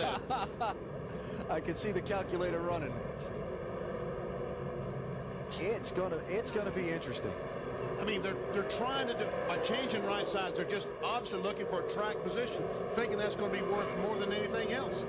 But they didn't get any track position. But they're still in the middle of the pack. Their best they're going to be is about 15th. So, they play their lot on 2 tires. Ryan Newman is going to be the new leader. Tony Stewart, remember, he of the penalty in driving in anger. And Stewart's been fast. He's been passing a lot of cars, and that car may be really fast if it gets out front in clean air. And Dale Jarrett got the lucky dog a while ago, doesn't pit here. He is now running 3rd. Kevin Harvick now in 4th. And there's Jeff Gordon up to 5th place. Bill, let's get some thinking from pit road. Well, I'm going to try and get Jimmy Fenning. I can tell you right off the top, this is the last thing in the world he wants to do right now is talk to us. You stayed out, Jimmy. How's your car? What was your strategy there? Right now, car's, it's pretty good right now. We only got about 15 laps on them tires, so we're going to stay out today and see what happens. It's been a wild day, hasn't it? It's been a tough one, let me tell you. Matt, what a day this has been for you and this team, Robbie. It's been exciting as can be. You know, this DuPont race team's done a great job all day. We got the boss here with Mr. Hendrick. Glad to have him. And, you know, this life is a team sport. Just trying to get this thing done, win that championship today. You stayed out because it's so difficult to pass here, Robbie. It really is. And the DuPont Chevrolet gets better and better the closer we get to the front. And I'm just, you know, got a long way to go. By staying out, Dave, he moves from 11th to 5th. Matt checking in with Tony Uri real quick. Tony, since there wasn't a lot of track position to pick up, do you wish you'd taken 4? Well, we're just so loose. We're just trying to figure out a way to get the car tightened up. And he hit that 06 in the rear there on that wreck on the front straightaway. It's got the hood and the grill and everything flattened out on it. The car's acting like it's got tape on it, and the car, the balance is way off on the body now. So we're just trying to figure out a way to get it tightened up. Usually 2 tires will tighten it up, so that's what we're hoping for. Didn't it get really tight in the center, though? Wasn't he having a problem with that? Well, it's just sliding the front, but he's so loose getting in, so loose off, he can't go anywhere. All right, there's the answer. Still working on loose, guys. Now it's starting to make sense, isn't it, Walker? Yeah, I was confused there for a minute. Now I'm getting a little bit clearer on it. How about the 48, Bill? Let's find out. I'm back here with Chad Kanowski. Did you watch that 48 and that 24 run together out there? I have no idea what you just said, but I heard you say something about the 24 car. You know, both cars are running really good right now. Hopefully we can get back up in front of them a little bit, but, you know, it's up to the drivers right now at this point. Our car's pretty good. It just takes a couple of laps for it to get going. May have missed it just a little bit on air pressure, so Well, what's it going to be? 32 laps to go, something like that, and we take the green. We'll just see what happens. Do you close one eye when the 24 and the 48 are racing side by side like that, Chad? Those are the best two race car drivers out there. Why would you close your eyes there? If anybody You can wouldn't take want to care miss that, would you? Yeah, it's good. Good. It's exciting, but you know, if those two are racing, it's going to be safe racing. All right, we'll see what happens. Good All luck. right. Marty. Well, Bill, this may be the punch that knocks Mark Martin out of the championship chase. He has a left rear tire going down, he believes. Sterling Marlin pulled up beside him, said, yes, it is going down. Tony Glover in the pit beside them confirmed, came to Pat Trice and said, you have a tire going down. You need to pit. They're going to come down pit road and take 4 tires. They were in the perfect position, but now they'll go to the back of the pack. Oh, man, I tell you. That's one thing you got to understand. You know, although these guys are racing, they're racing each other as hard as anybody will race in this world. Yet you're also looking out for each other. You know, you're racing a guy for points or for position, and you see a guy with the flat, and you may just go, this guy's not going to last long. But everybody watches out for each other. What a heartbreak. Hey, whoever wins this championship definitely has earned it, especially today. Whoever wins this championship is going to have gone through about a gallon of antacid on the pit box before the checkered flag waves. You saw Pat Trice just gurgling down that water when we had a camera shot of him just a little bit ago. Right now, Kurt Busch is leading the points by 1 over Jeff Gordon. And he's running in 10th place. Jeff Gordon is up to 5th, so every spot Gordon moves forward is 5 points he gains over Kurt. And Kurt's still back a couple of spots in that 4-point range. There it is. Well, it's 5 points. 15 to Johnson. And that hurts Mark Martin. He falls from 9th place back to 26th. So what do? Pass every car you can. Well, that's what you have to do. I mean, he had to have these 3 cars have trouble for him to win the championship anyway, so he's just trying to win the race. But let's not write him off, because who knows what can happen in these final 38 laps. Marty? That's true, Alan. We've seen this before, and the left rear tire for Mark Martin was indeed down. They brought it back here to the back of the pit box. They're surveying it, trying to find a cut if they can, but indeed it did have very little air pressure in it. Yes, it did. So Mark Martin will go way back in traffic and have to have a lot of, what was the word he used earlier? Miracle? We asked about his championship hopes today. Needs one now. NBC Monday, the usual Thanksgiving feast cooked up for Fear Factor contestants. Benny's turning his eyes. BP is not that bad. I can't stand to watch it. New, a very special Thanksgiving edition of Fear Factor tomorrow night on NBC. Fry them in a little oil, put a little pepper, salt on them. Tastes like popcorn. There you go. Good for you. I'll take your word for it. Here we go. You've never come to dinner at my house? You don't know what I'm going to serve. That's right. I will not be accepting that invitation. Hi, guys. You know, right now we've got to get back Ryan Newman, the leader, Tony Stewart, Jarrett, Harvick, and then Jeff Gordon. How many of these guys can Gordon pass? Can he pass any of them? 36 laps will be left in the race when the restart happens. Matt? Alan, keep in mind the 24 was 0.2 of a second a lap faster than both the 29 and 88 cars before that caution. They feel like those 2 cars should be easy to get by. It's the 20 and the 12 they're concerned about. You know, easy. Easier, maybe. It's been an eventful day, and the championship margin is razor thin. And we come to the final 36 laps of the season. Jeff Gordon is 5th, Jimmy Johnson 8th, Kurt Busch 10th, Dale Jr. 16th, Mark Martin 26th. The only good thing is you only got 2 cars down on the inside. There's the oil dry on the outside. The cars are running through. Makes it a little bit slick, but not too bad. Especially on the guys that didn't pit and have the hot tires. Yeah. Gordon. He's going for the 29 car. Harvick gets by him. He's in the lead. Harvick's lost a couple of spots there on that restart. Ricky Rudd got by him. That's Rudd in the 21. He's going to move up to 5th.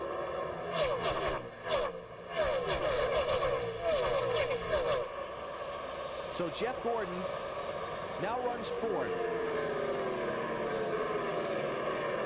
Kurt Busch has moved up a spot. He took 9th away from Sterling Marlin. And he's right behind Jimmy Johnson in the running order. There they are.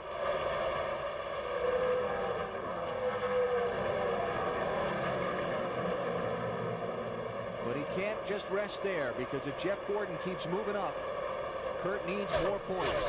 He's got to pass some more cars. I'm telling you, this thing's going to come down to the last lap. Somebody's going to pass somebody on the last lap to win this championship. How does it look now? Different. 4-point lead. So that means if Jeff Gordon passes one car and Kurt Busch doesn't move up anymore, Gordon goes into the championship lead. By 1 point. Gordon's got some distance right now between his car and Dale Jarrett's car. Yeah, he got caught back in some of the traffic there trying to make that pass. What was that, on Kevin Harvick? Right. Slowed him up just a little bit. And the bad news, that last lap, he was slower than the first 3 cars. Now, if these guys get to racing, Jeff Gordon will catch him, because he's in clean air by himself, and those 2 guys, 4 guys up in front, run side by side. But that was a pretty clean pass there by. Yeah, it was on a slower car. Yeah. Joe Nemechek not on the trying lead to lap. get hung up there. How about this race for the lead? Tony Stewart working Ryan Newman. This is outstanding. Tony Stewart turns under. Just could not quite get the turn well enough. A little bit loose.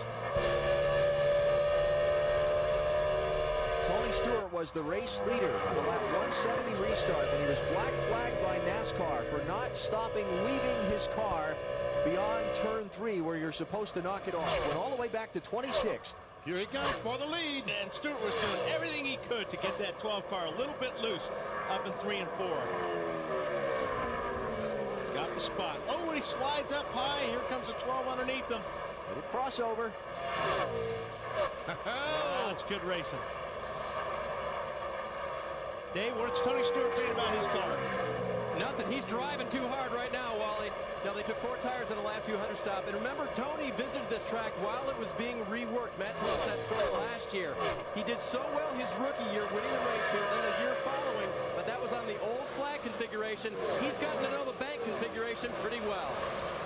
And you really wouldn't see this kind of racing on the old configuration. This is what this racetrack was built for. Bill, how about Ryan Newman? What are they saying? He's in that Tony Stewart category. A little busy to push that radio button, but they have worked on this car all day, Benny. First loose, then a little tight, then working with 4 tires, and then with 2 tires, they got him out front. They caught cautions to get him in the fuel window. Now racing Stewart for the win. And as those guys are racing, Dale Jarrett, we might all start talking about that 88 car. It's allowed Jeff Gordon to chop some ground down also on this front 3. fastest car that last lap, Jeff Gordon. There he was.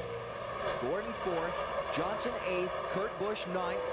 Kurt leads by about 4 points right now. That's 4 positions. Scott Wimmer in the 22 is running 7th rather was. Johnson's got that now, and now Kurt needs to get by him to keep up. Couldn't do it. Not yet.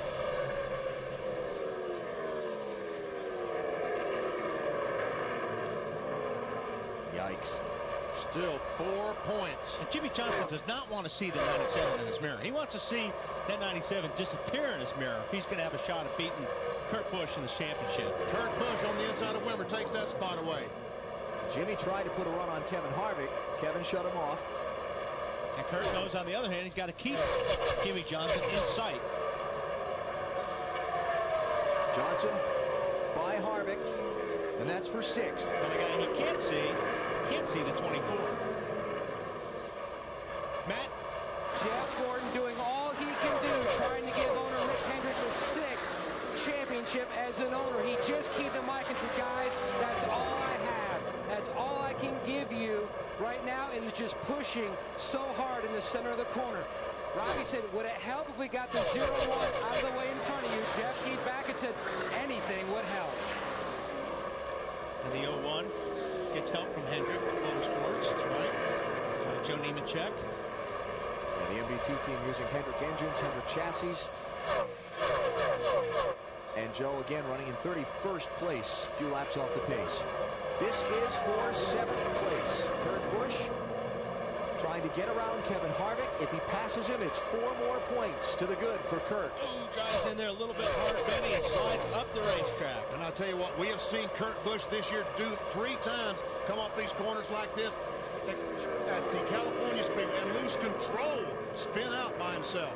Challenge for the lead. Ryan Newman back to the inside of Tony Stewart. And Kurt Busch trying to take by the 29 car. Oh, wow, Newman slipped up a little bit. But so did Tony Stewart. Bill Weber. That 12 car's loose. That's why he slipped up. In fact, a few laps ago, we said it was too loose for him. Maybe it's getting better. He's got the lead. That's better. And Kurt Busch got through Kevin Harvick. And life is good for Kurt Busch right now. He's by the 29 car. He has clean racetrack in front of him.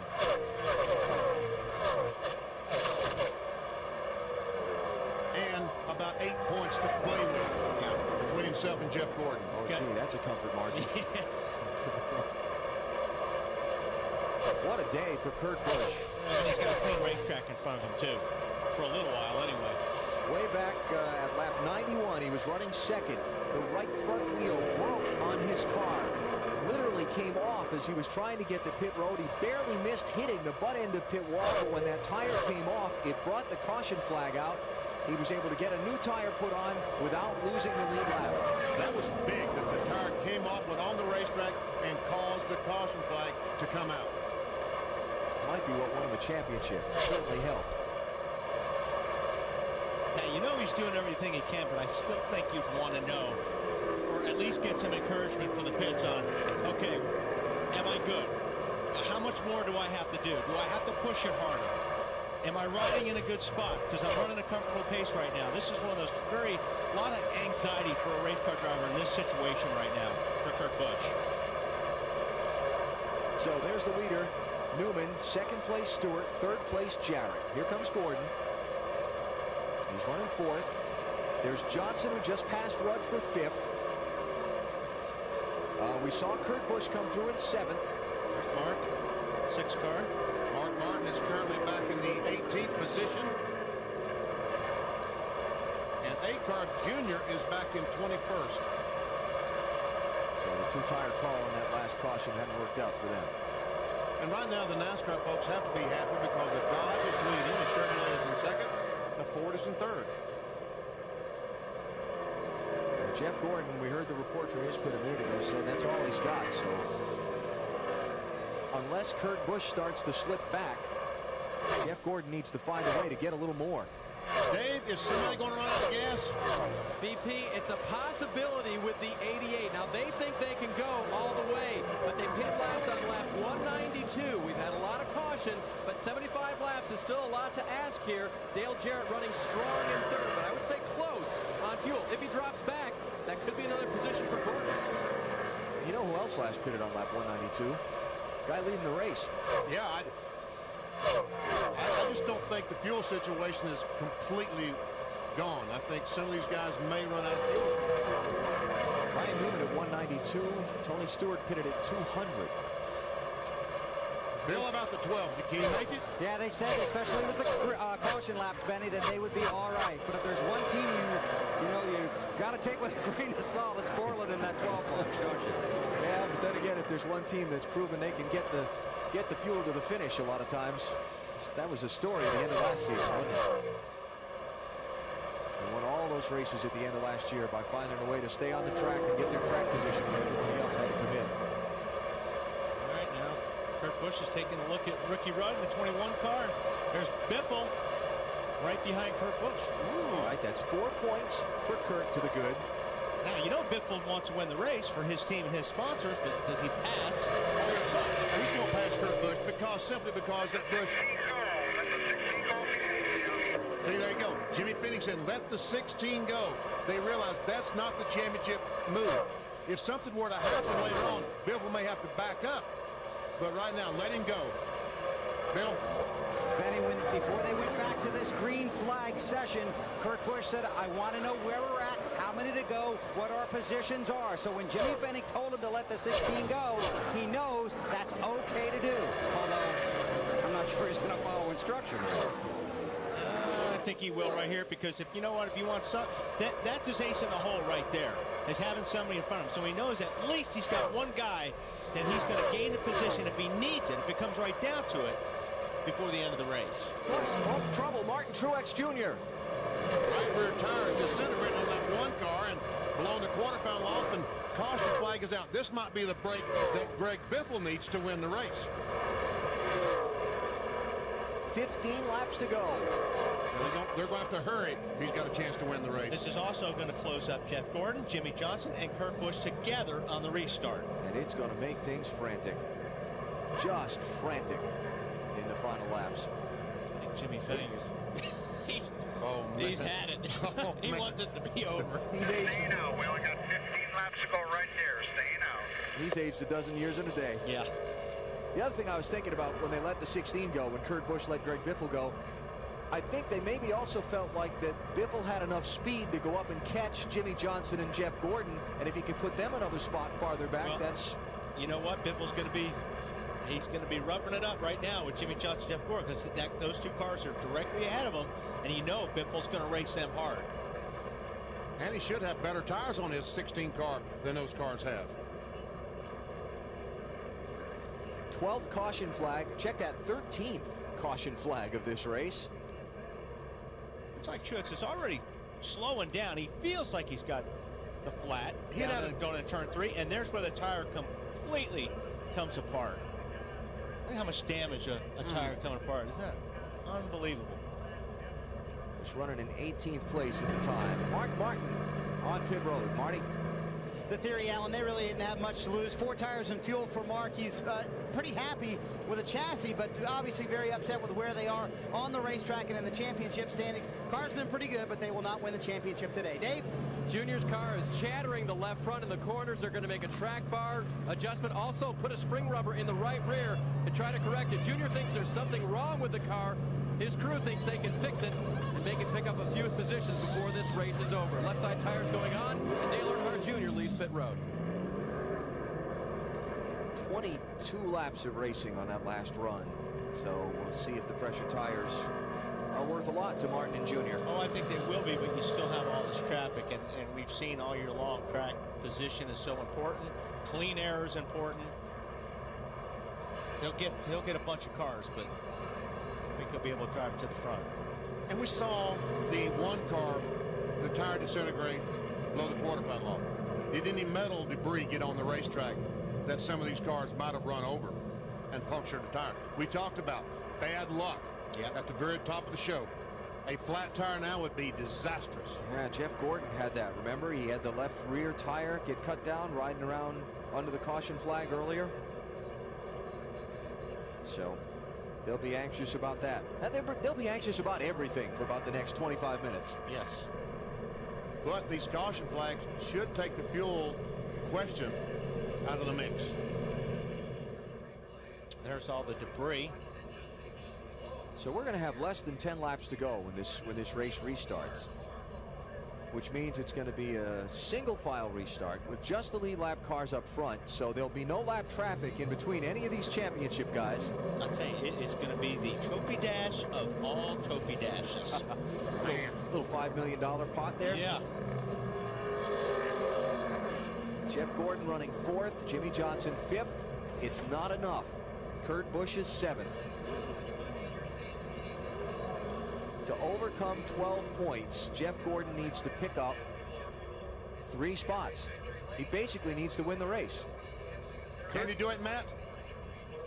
BP earlier this week, and Jeff Gordon told me that he isn't going to be concerned during the race about numbers. He'll leave that up to crew chief Robbie Loomis and Brian Weitzel on top of the pit box. But on lap 252, 2 laps ago, that changed.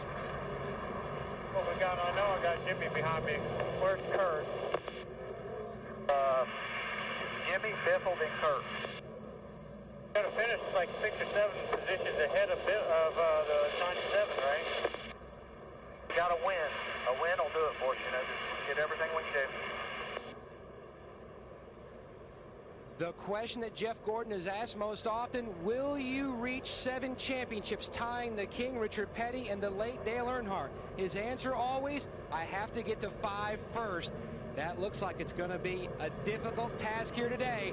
But BP, we've seen it happen so many times. This driver pull out a great drive and end his day in victory lane. That's what he needs this afternoon. I tell you what, you got 10 laps to go, and you want to win the race? I don't know of a driver I'd rather have in my race car than Jeff Gordon. But they're all thinking about points. I mean, they all say, well, we're going to go out and race and da-da-da. Right now, at this point in the game, they're all thinking about and talking to their crew chiefs about where they've got to finish and where they got to be. And there's that battle we talked about earlier. It's even worse now.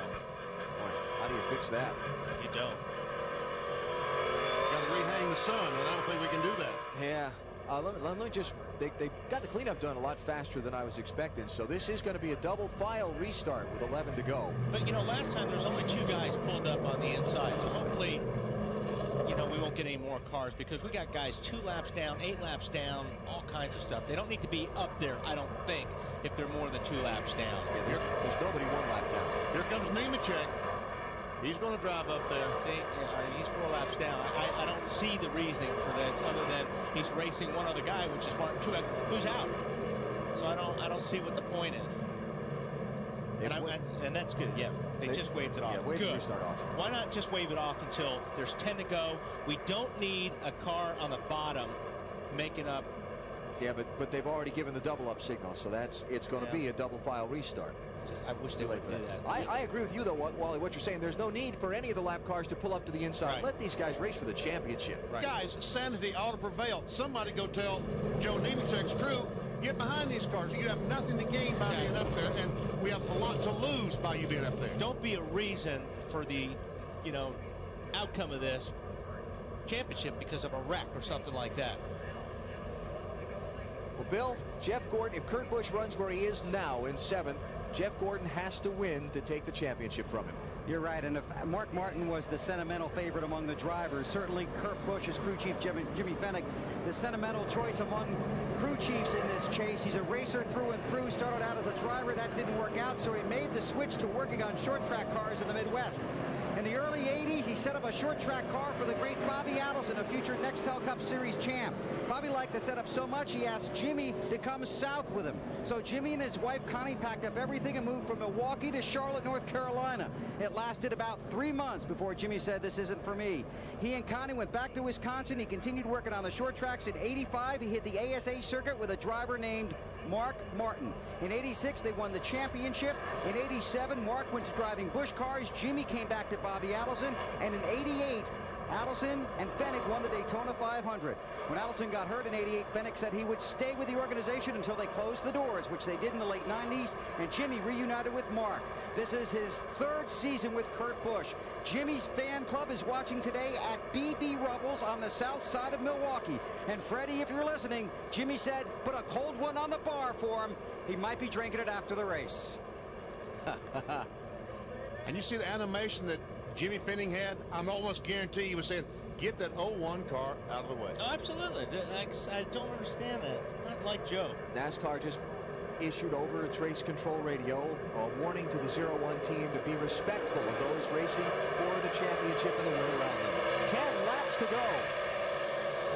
There goes Gordon diving to the inside of Jarrett, inside of Tony Stewart. And he's got Nemechek down on the bottom. He's going to be blocked. And Biffle to the inside by Johnson, looking for a spot on Joe.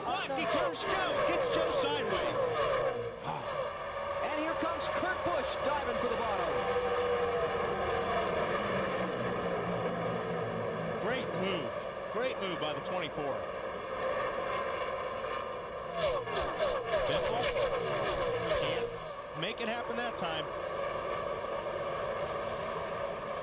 9 laps to go.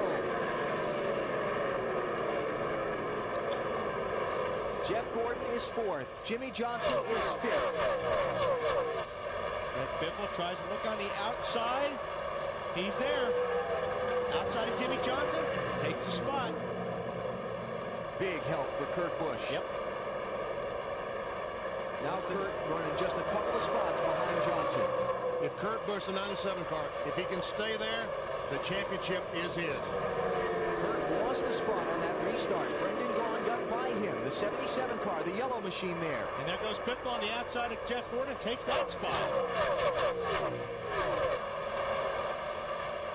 So Greg Biffle on the opening lap of the race yielded to Kurt Busch. They started on the front row together, let Kurt lead a lap for 5 bonus points, and now he's helping out his teammate in another way. And now Kurt can see the 2 guys in front of him. He can see Jeff Gordon and Jimmy Johnson. Well, maybe not right now down the front stretch.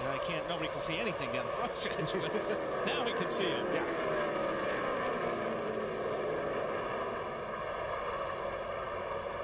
Brendan gone in between. Brendan will probably let Kurt Busch go. So close. And it's got to be so agonizing for Jeff Gordon and Jimmy Johnson to look in that rearview mirror and see that 97 car hanging with them. There, Kurt Busch goes on the inside of Brendan Gaughan. He'll take that spot away. Perfect spot for Kurt Busch. There's a 48-24 directly in front of him. See the competition. Kurt to 7th.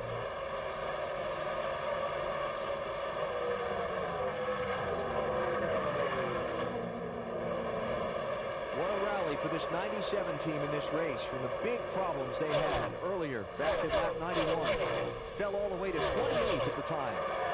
Then had another long pit stop, fell to 26th. And they've come back into the top 10. And he's come back a few times this year. Those guys have turned their day around.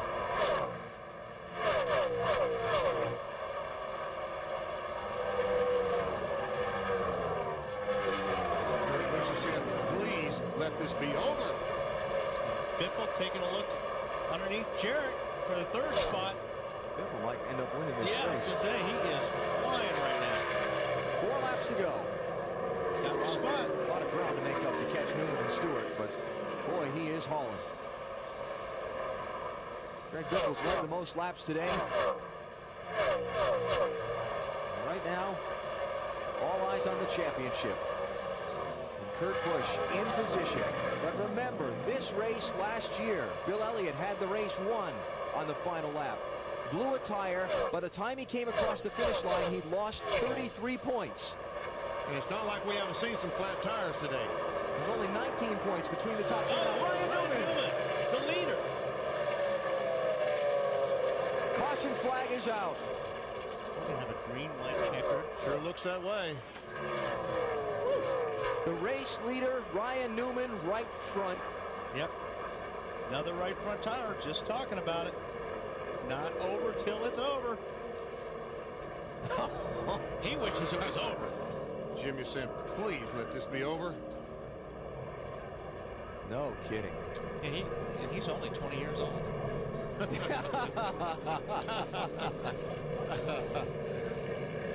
feel like he's 100 by the time this day's over. So the race leader with 4 laps to go, less than 4 laps to go, winds up in the wall. Never see Ryan Newman, the 12 car, going down in turn 1, and the right front tire goes flat, and in that safer barrier he goes.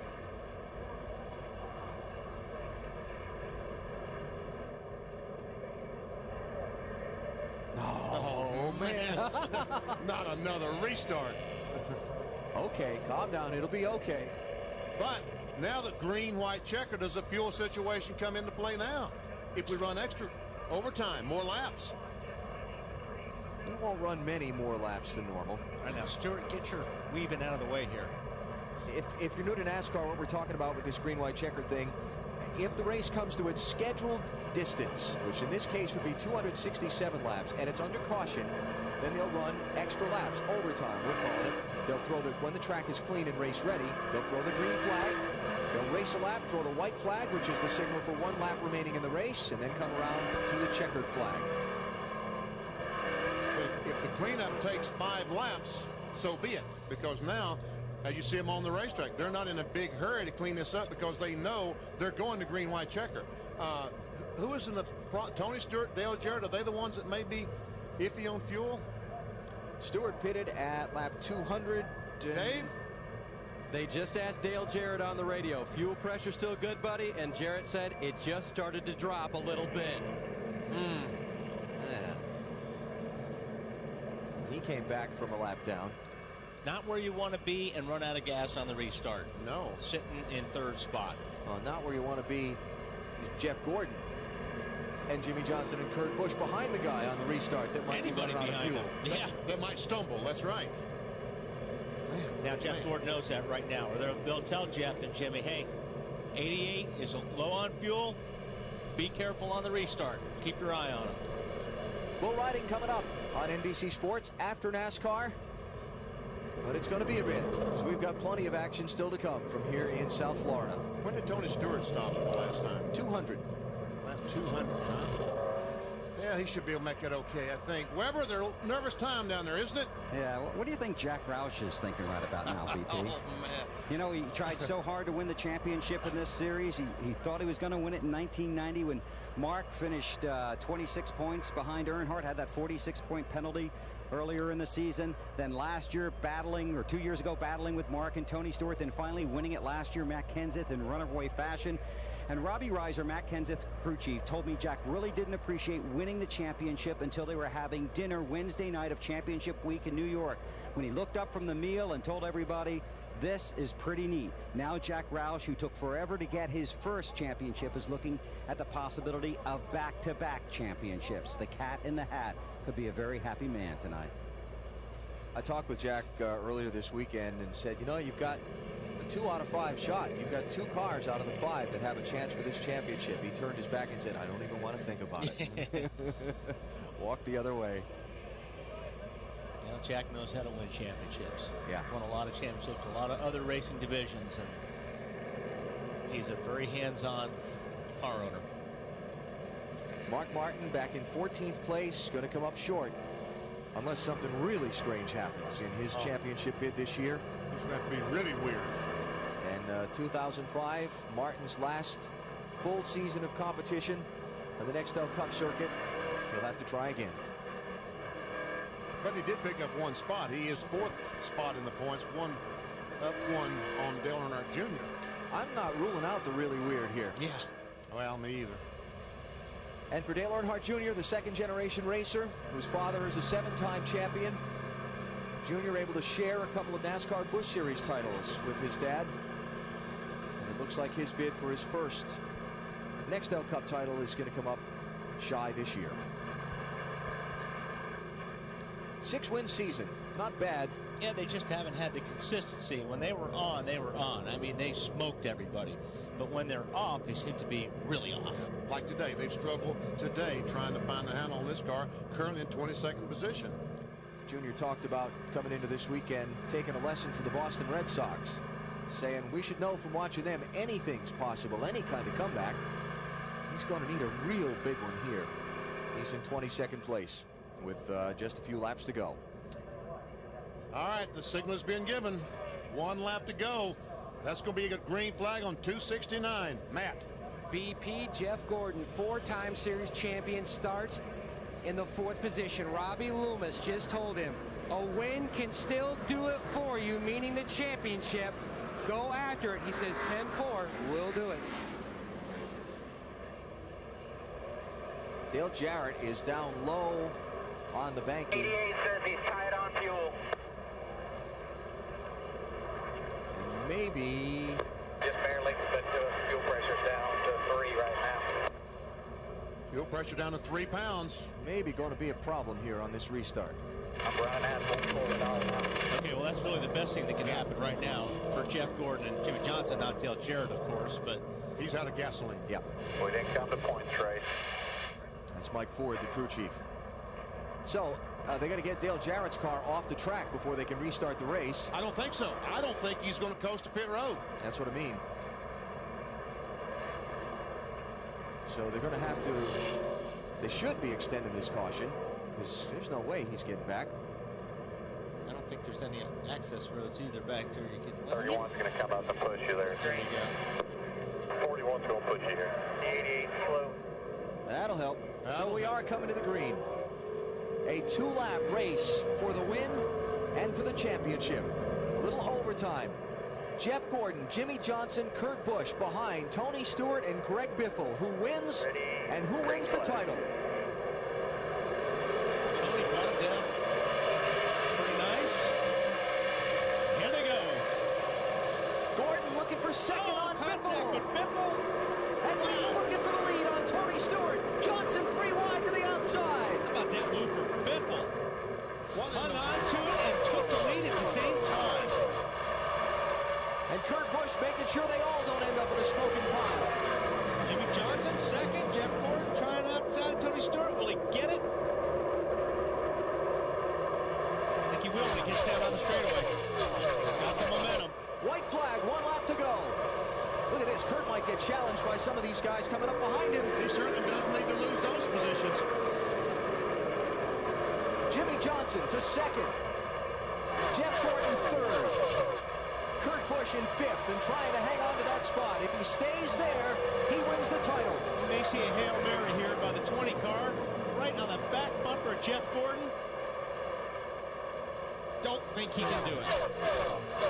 Checkered flag is up. Greg Biffle wins the Ford 400 at the Homestead-Miami Speedway. Jimmy Johnson and Jeff Gordon finish second and third. It's not going to be enough.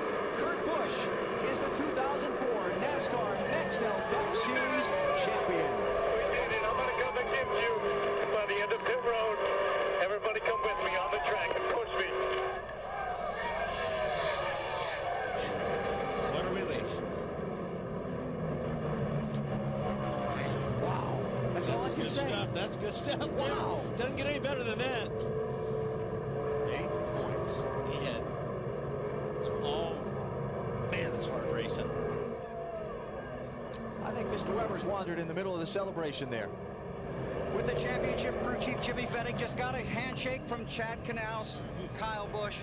They're partying at BB Rebels for you. Congratulations, you're the championship winning crew chief. I'll tell you, this is a championship team. That's a championship driver. I mean, it's awesome to be here. We talked earlier in the garage this morning. You said you felt you could do this. You had the car to do it.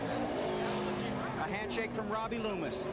I'll tell you, these guys, they did not quit. We had trouble, everything else, but we came out, and Kurt Busch is awesome. He is a champion. Go celebrate, Jimmy. Thanks, guys. They call him one of the most loyal and one of the most faithful crew chiefs in the garage. He stays with an organization even though he's had offers to go elsewhere. Jimmy Fennig will celebrate with his crew and his driver here in Homestead. Little high five there in the car from his teammate Greg Biffle. Which did, by the way, a great job on that last lap. He got hit and then made the pass for the win. Very strong. So the chase for the championship is over, and here's how it ended up. 8 points. Man, that's 2 positions. And second and third finished. Second and third on the racetrack. That 8 points would have been 2 positions if Kurt Busch would have fallen a couple of spots in those final laps, or if Jimmy Johnson could have passed Greg Biffle. I'll tell you what, I know a lot of people like Kurt Busch and a lot of people don't, but you know what? He drove his heart out this year, and my hat's off to him because that's a tremendous job. They had a ton of pressure on them these last 5 races, and especially today, and they pulled it off. Tell you what, he is one terrific race car. Jimmy Fennig said he is a wheel man. He proved it today. Yes, he did. Jimmy Johnson finished second in the race and second in the championship. Dave? With him now, he's already been spoken to by his fiancée Chandra and by Chad Knaus. 8 points short, my man, but the comeback you guys made, this chase was fantastic. No, it is. I mean, we're definitely disappointed we didn't win the championship, but you know, if we look back 4 or 5 weeks ago, thanks, Loomis. If we look back 4 or 5 weeks ago, we weren't even in the chase. So this team, the support from Lowe's and all their employee owners, the support from everyone at Hendrick Motorsports, the engine shop with the loss of Randy Dorton, management with the loss of Jeff Turner, the whole complex with John Hendrick and his 2 daughters, the 2 pilots, and then also Scott Latham's wife, or Scott Latham being killed with, it's kind of babbling, but just with the loss of so many people that were there, it's amazing that we were able to finish where we did and to have the comeback that we did. And man, I wish we could have got the job done, but you know, we can go to bed tonight knowing that we gave 100%. We did everything that we could, and we just came up short. So we'll come back next year and try harder. The best Jimmy could have done for himself today was to win. He came very close to that. Matt? It's been an emotional roller coaster for the entire Hendrick organization, and Jeff, you missed the championship by 16 points. You were looking great there at one point with that last restart. Yeah, you know, we I mean, we gave it every effort we had. We had a couple opportunities. We had several opportunities throughout the day, and you know, that flat left rear really got us behind, and we fought all day long. Really proud of Robbie and the guys for the type of race car they gave me. It started out tight, and thank you, buddy. Appreciate it. We struggled, you know, a little bit there at the beginning, and got better and better. And you know, those last couple of restarts, we had a shot at least to win. I don't know if that was going to win us the championship, but you know, in all, it was a great day, great year for the DuPont Chevrolet team. I want to thank DuPont, Pepsi, Quaker State, GMAC, Lay's, Goodyear, you know, everybody, Haas, EDS, everybody that makes it happen for us. Very fortunate, and Chevrolet, proud of them for winning the Manufacturers Championship. And I just want to say congratulations to you know, Kurt Busch and Roush Racing. They did a great job all year. They deserve it. He finishes third here at Homestead. Matt, meantime in victory lane, Greg Biffle is here after having won the Ford 400 this afternoon. And what a terrific pass at the end. And a lot of water being thrown his way, as well as water bottles. And a lot of confetti in the sky. Tell me about the pass on Tony Stewart and the contact with Jeff Gordon.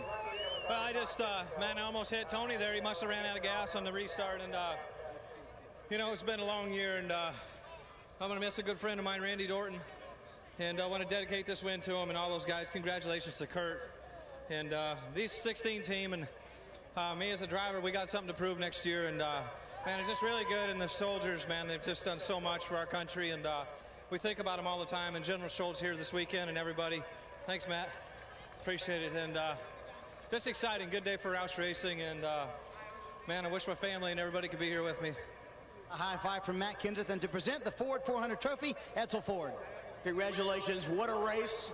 Most deserving. Congratulations on winning the Ford 400 this weekend. You did a great job. Thank you. I appreciate it. Thank you. And he said he kept his eye out for his teammate as long as he could, but at the end, I had to win the race. Matt? Marty, the sentimental favorite coming into this chase by so many drivers and so many fans was Mark Martin. Mark, where do you even begin to describe your day? Man, it was a great effort by the Viagra team, man. They did a great job.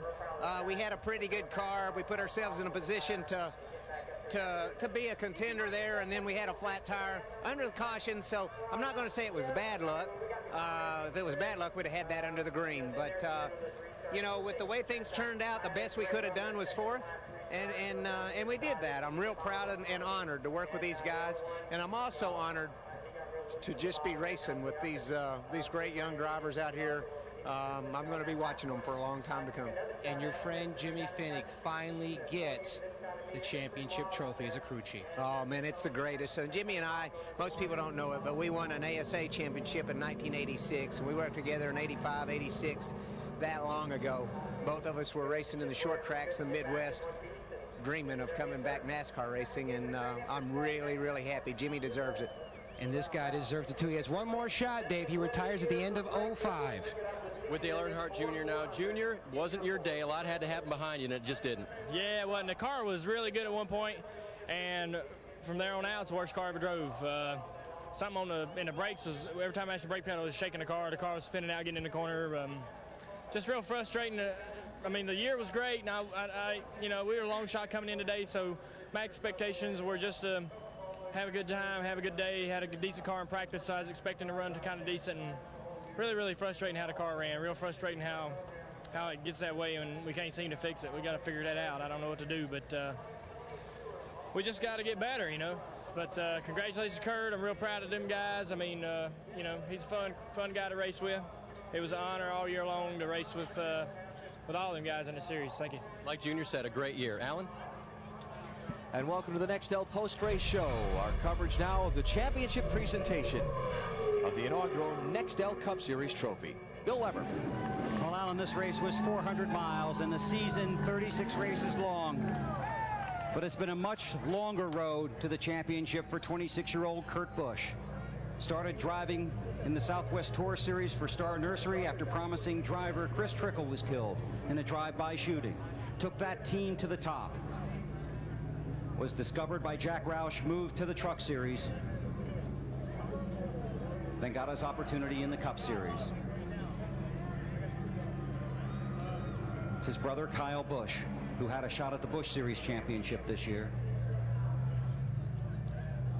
They are a family of racers. It's their father that led them on this road. And now it's time for Kurt Busch to climb out of the car and celebrate his championship. Car owner Jack Roush ready for his second championship celebration. And here comes Kurt Busch in front of his fans, friends, and crew at Homestead. The 2004 Nextel Cup Series champion. He won the chase.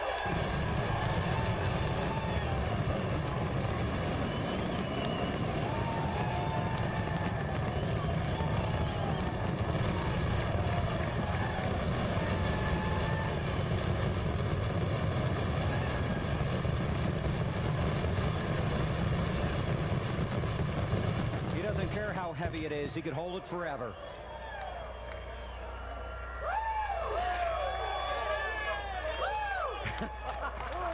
You're not part of my team. I'm just here to hang out with you. Kurt, congratulations. You're the 2004 Series champion.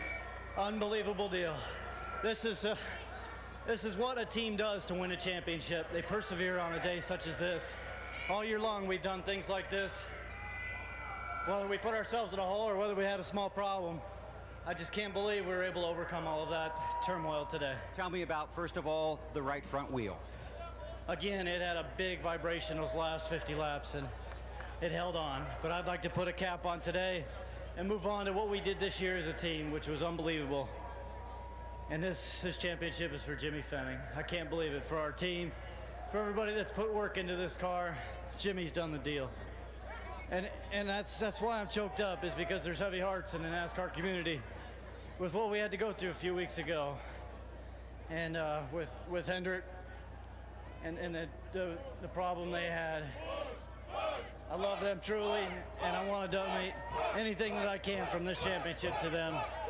And my little brother was affected by this, so it hit home for us. So unbelievable. His brother drives for Hendrick Motorsports in the Busch Series.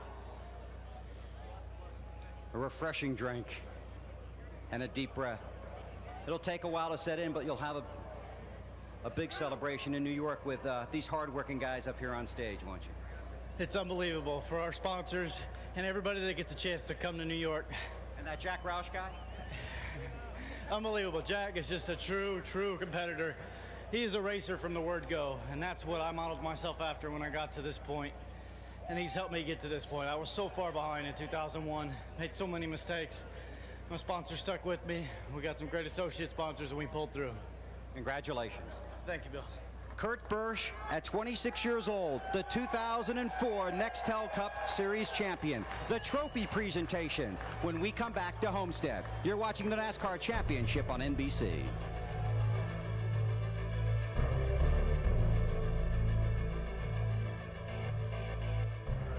Thank you so much. It's unbelievable to be able to put such an effort into what it takes to make a championship caliber team. Many things have to fall into place. Jimmy Fenning is true as a leader here, and he really helped me understand what I needed to do with a race car to make it go fast. For our team, our sponsors, Sharpie and Irwin, and all of our associates, it's wonderful. Tell us what happened when that wheel broke, how it felt, what went through your mind then. It was an odd problem, and it was something that hadn't come up all year. We feel like we dodged a huge, devastating proposition that would have taken us out of this championship, and we pulled through. You told us early in the day that you just had to go out and race your race. That took it away. You had to race extremely hard. Tell us about working back up to the top five. Just looking out for the 24 and 48. If we stayed on the same sequence, that's what it took. As it started to sink in. I'm almost nauseous right now because it was sinking in before, but I didn't want to. Unbelievable. The 2004 NASCAR Nextel Cup Series champion is Kurt Busch. I imagine after all he's been through, it will take a little bit of time for that to settle in for Kurt Busch. Wrapping up this first ever NASCAR Nextel Cup Series championship and doing it for the first time ever in the system we introduced this year, the Chase of the NASCAR Nextel Cup. It is time now for Barney and me to select the winner of the Asbestos Break of the Race Award. We'll award $500 to the Motor Racing Outreach Children's Ministries from Asbestos Break in the name of the driver that received the best break in today's event. Barney says he's going to Kurt Busch because of that near miss that he was talking about down there in victory lane, coming on the pit lane when he lost that wheel, nearly hit the wall. He averted tragedy once again, and of course it paid off with the victory, at least winning the championship.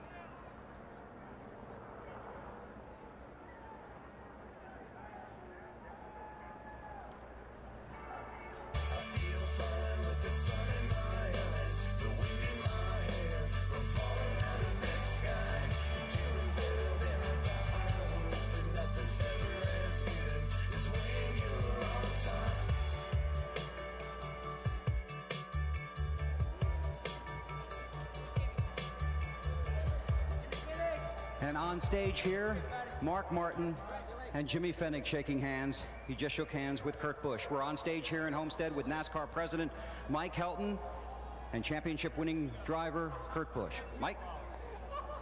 Jack Roush, Jimmy Fennig, Kurt Busch, on behalf of everybody at NASCAR, job well done. Congratulations. You guys get the inaugural Nextel piece. We're proud of you, and congratulations, guys. Go ahead and hold it up there. Go ahead.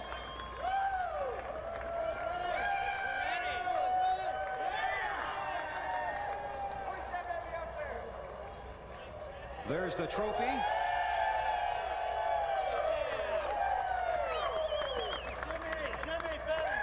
And now here's crew chief Jimmy Fennig coming over to help.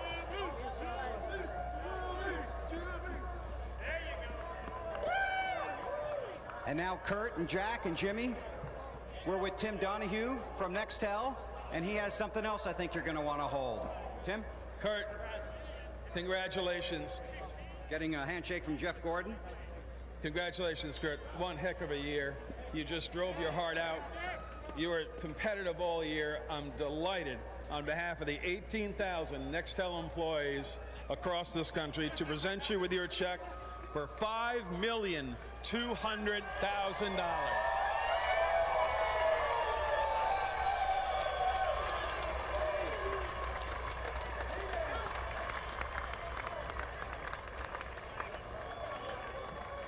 That's a big check, but it's pretty light. Tim, you have one more presentation for us here, don't you? I do indeed.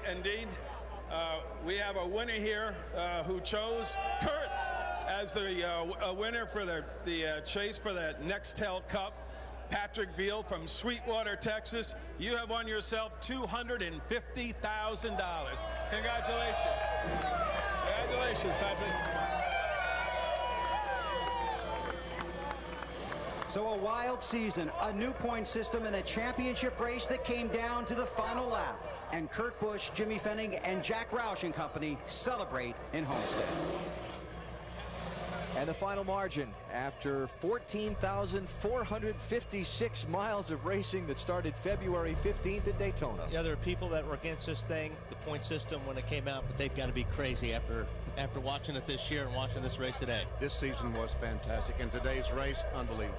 Came right down to the last laps of the season. And congratulations to Kurt Busch, 26 years old, Las Vegas, Nevada, the 27th NASCAR champion of its top series. Mark your calendars in a couple of weeks, December 5th, the NASCAR Awards Special, and stay right where you are. It's the Professional Bull Riders Mohegan Sun Invitational next on NBC.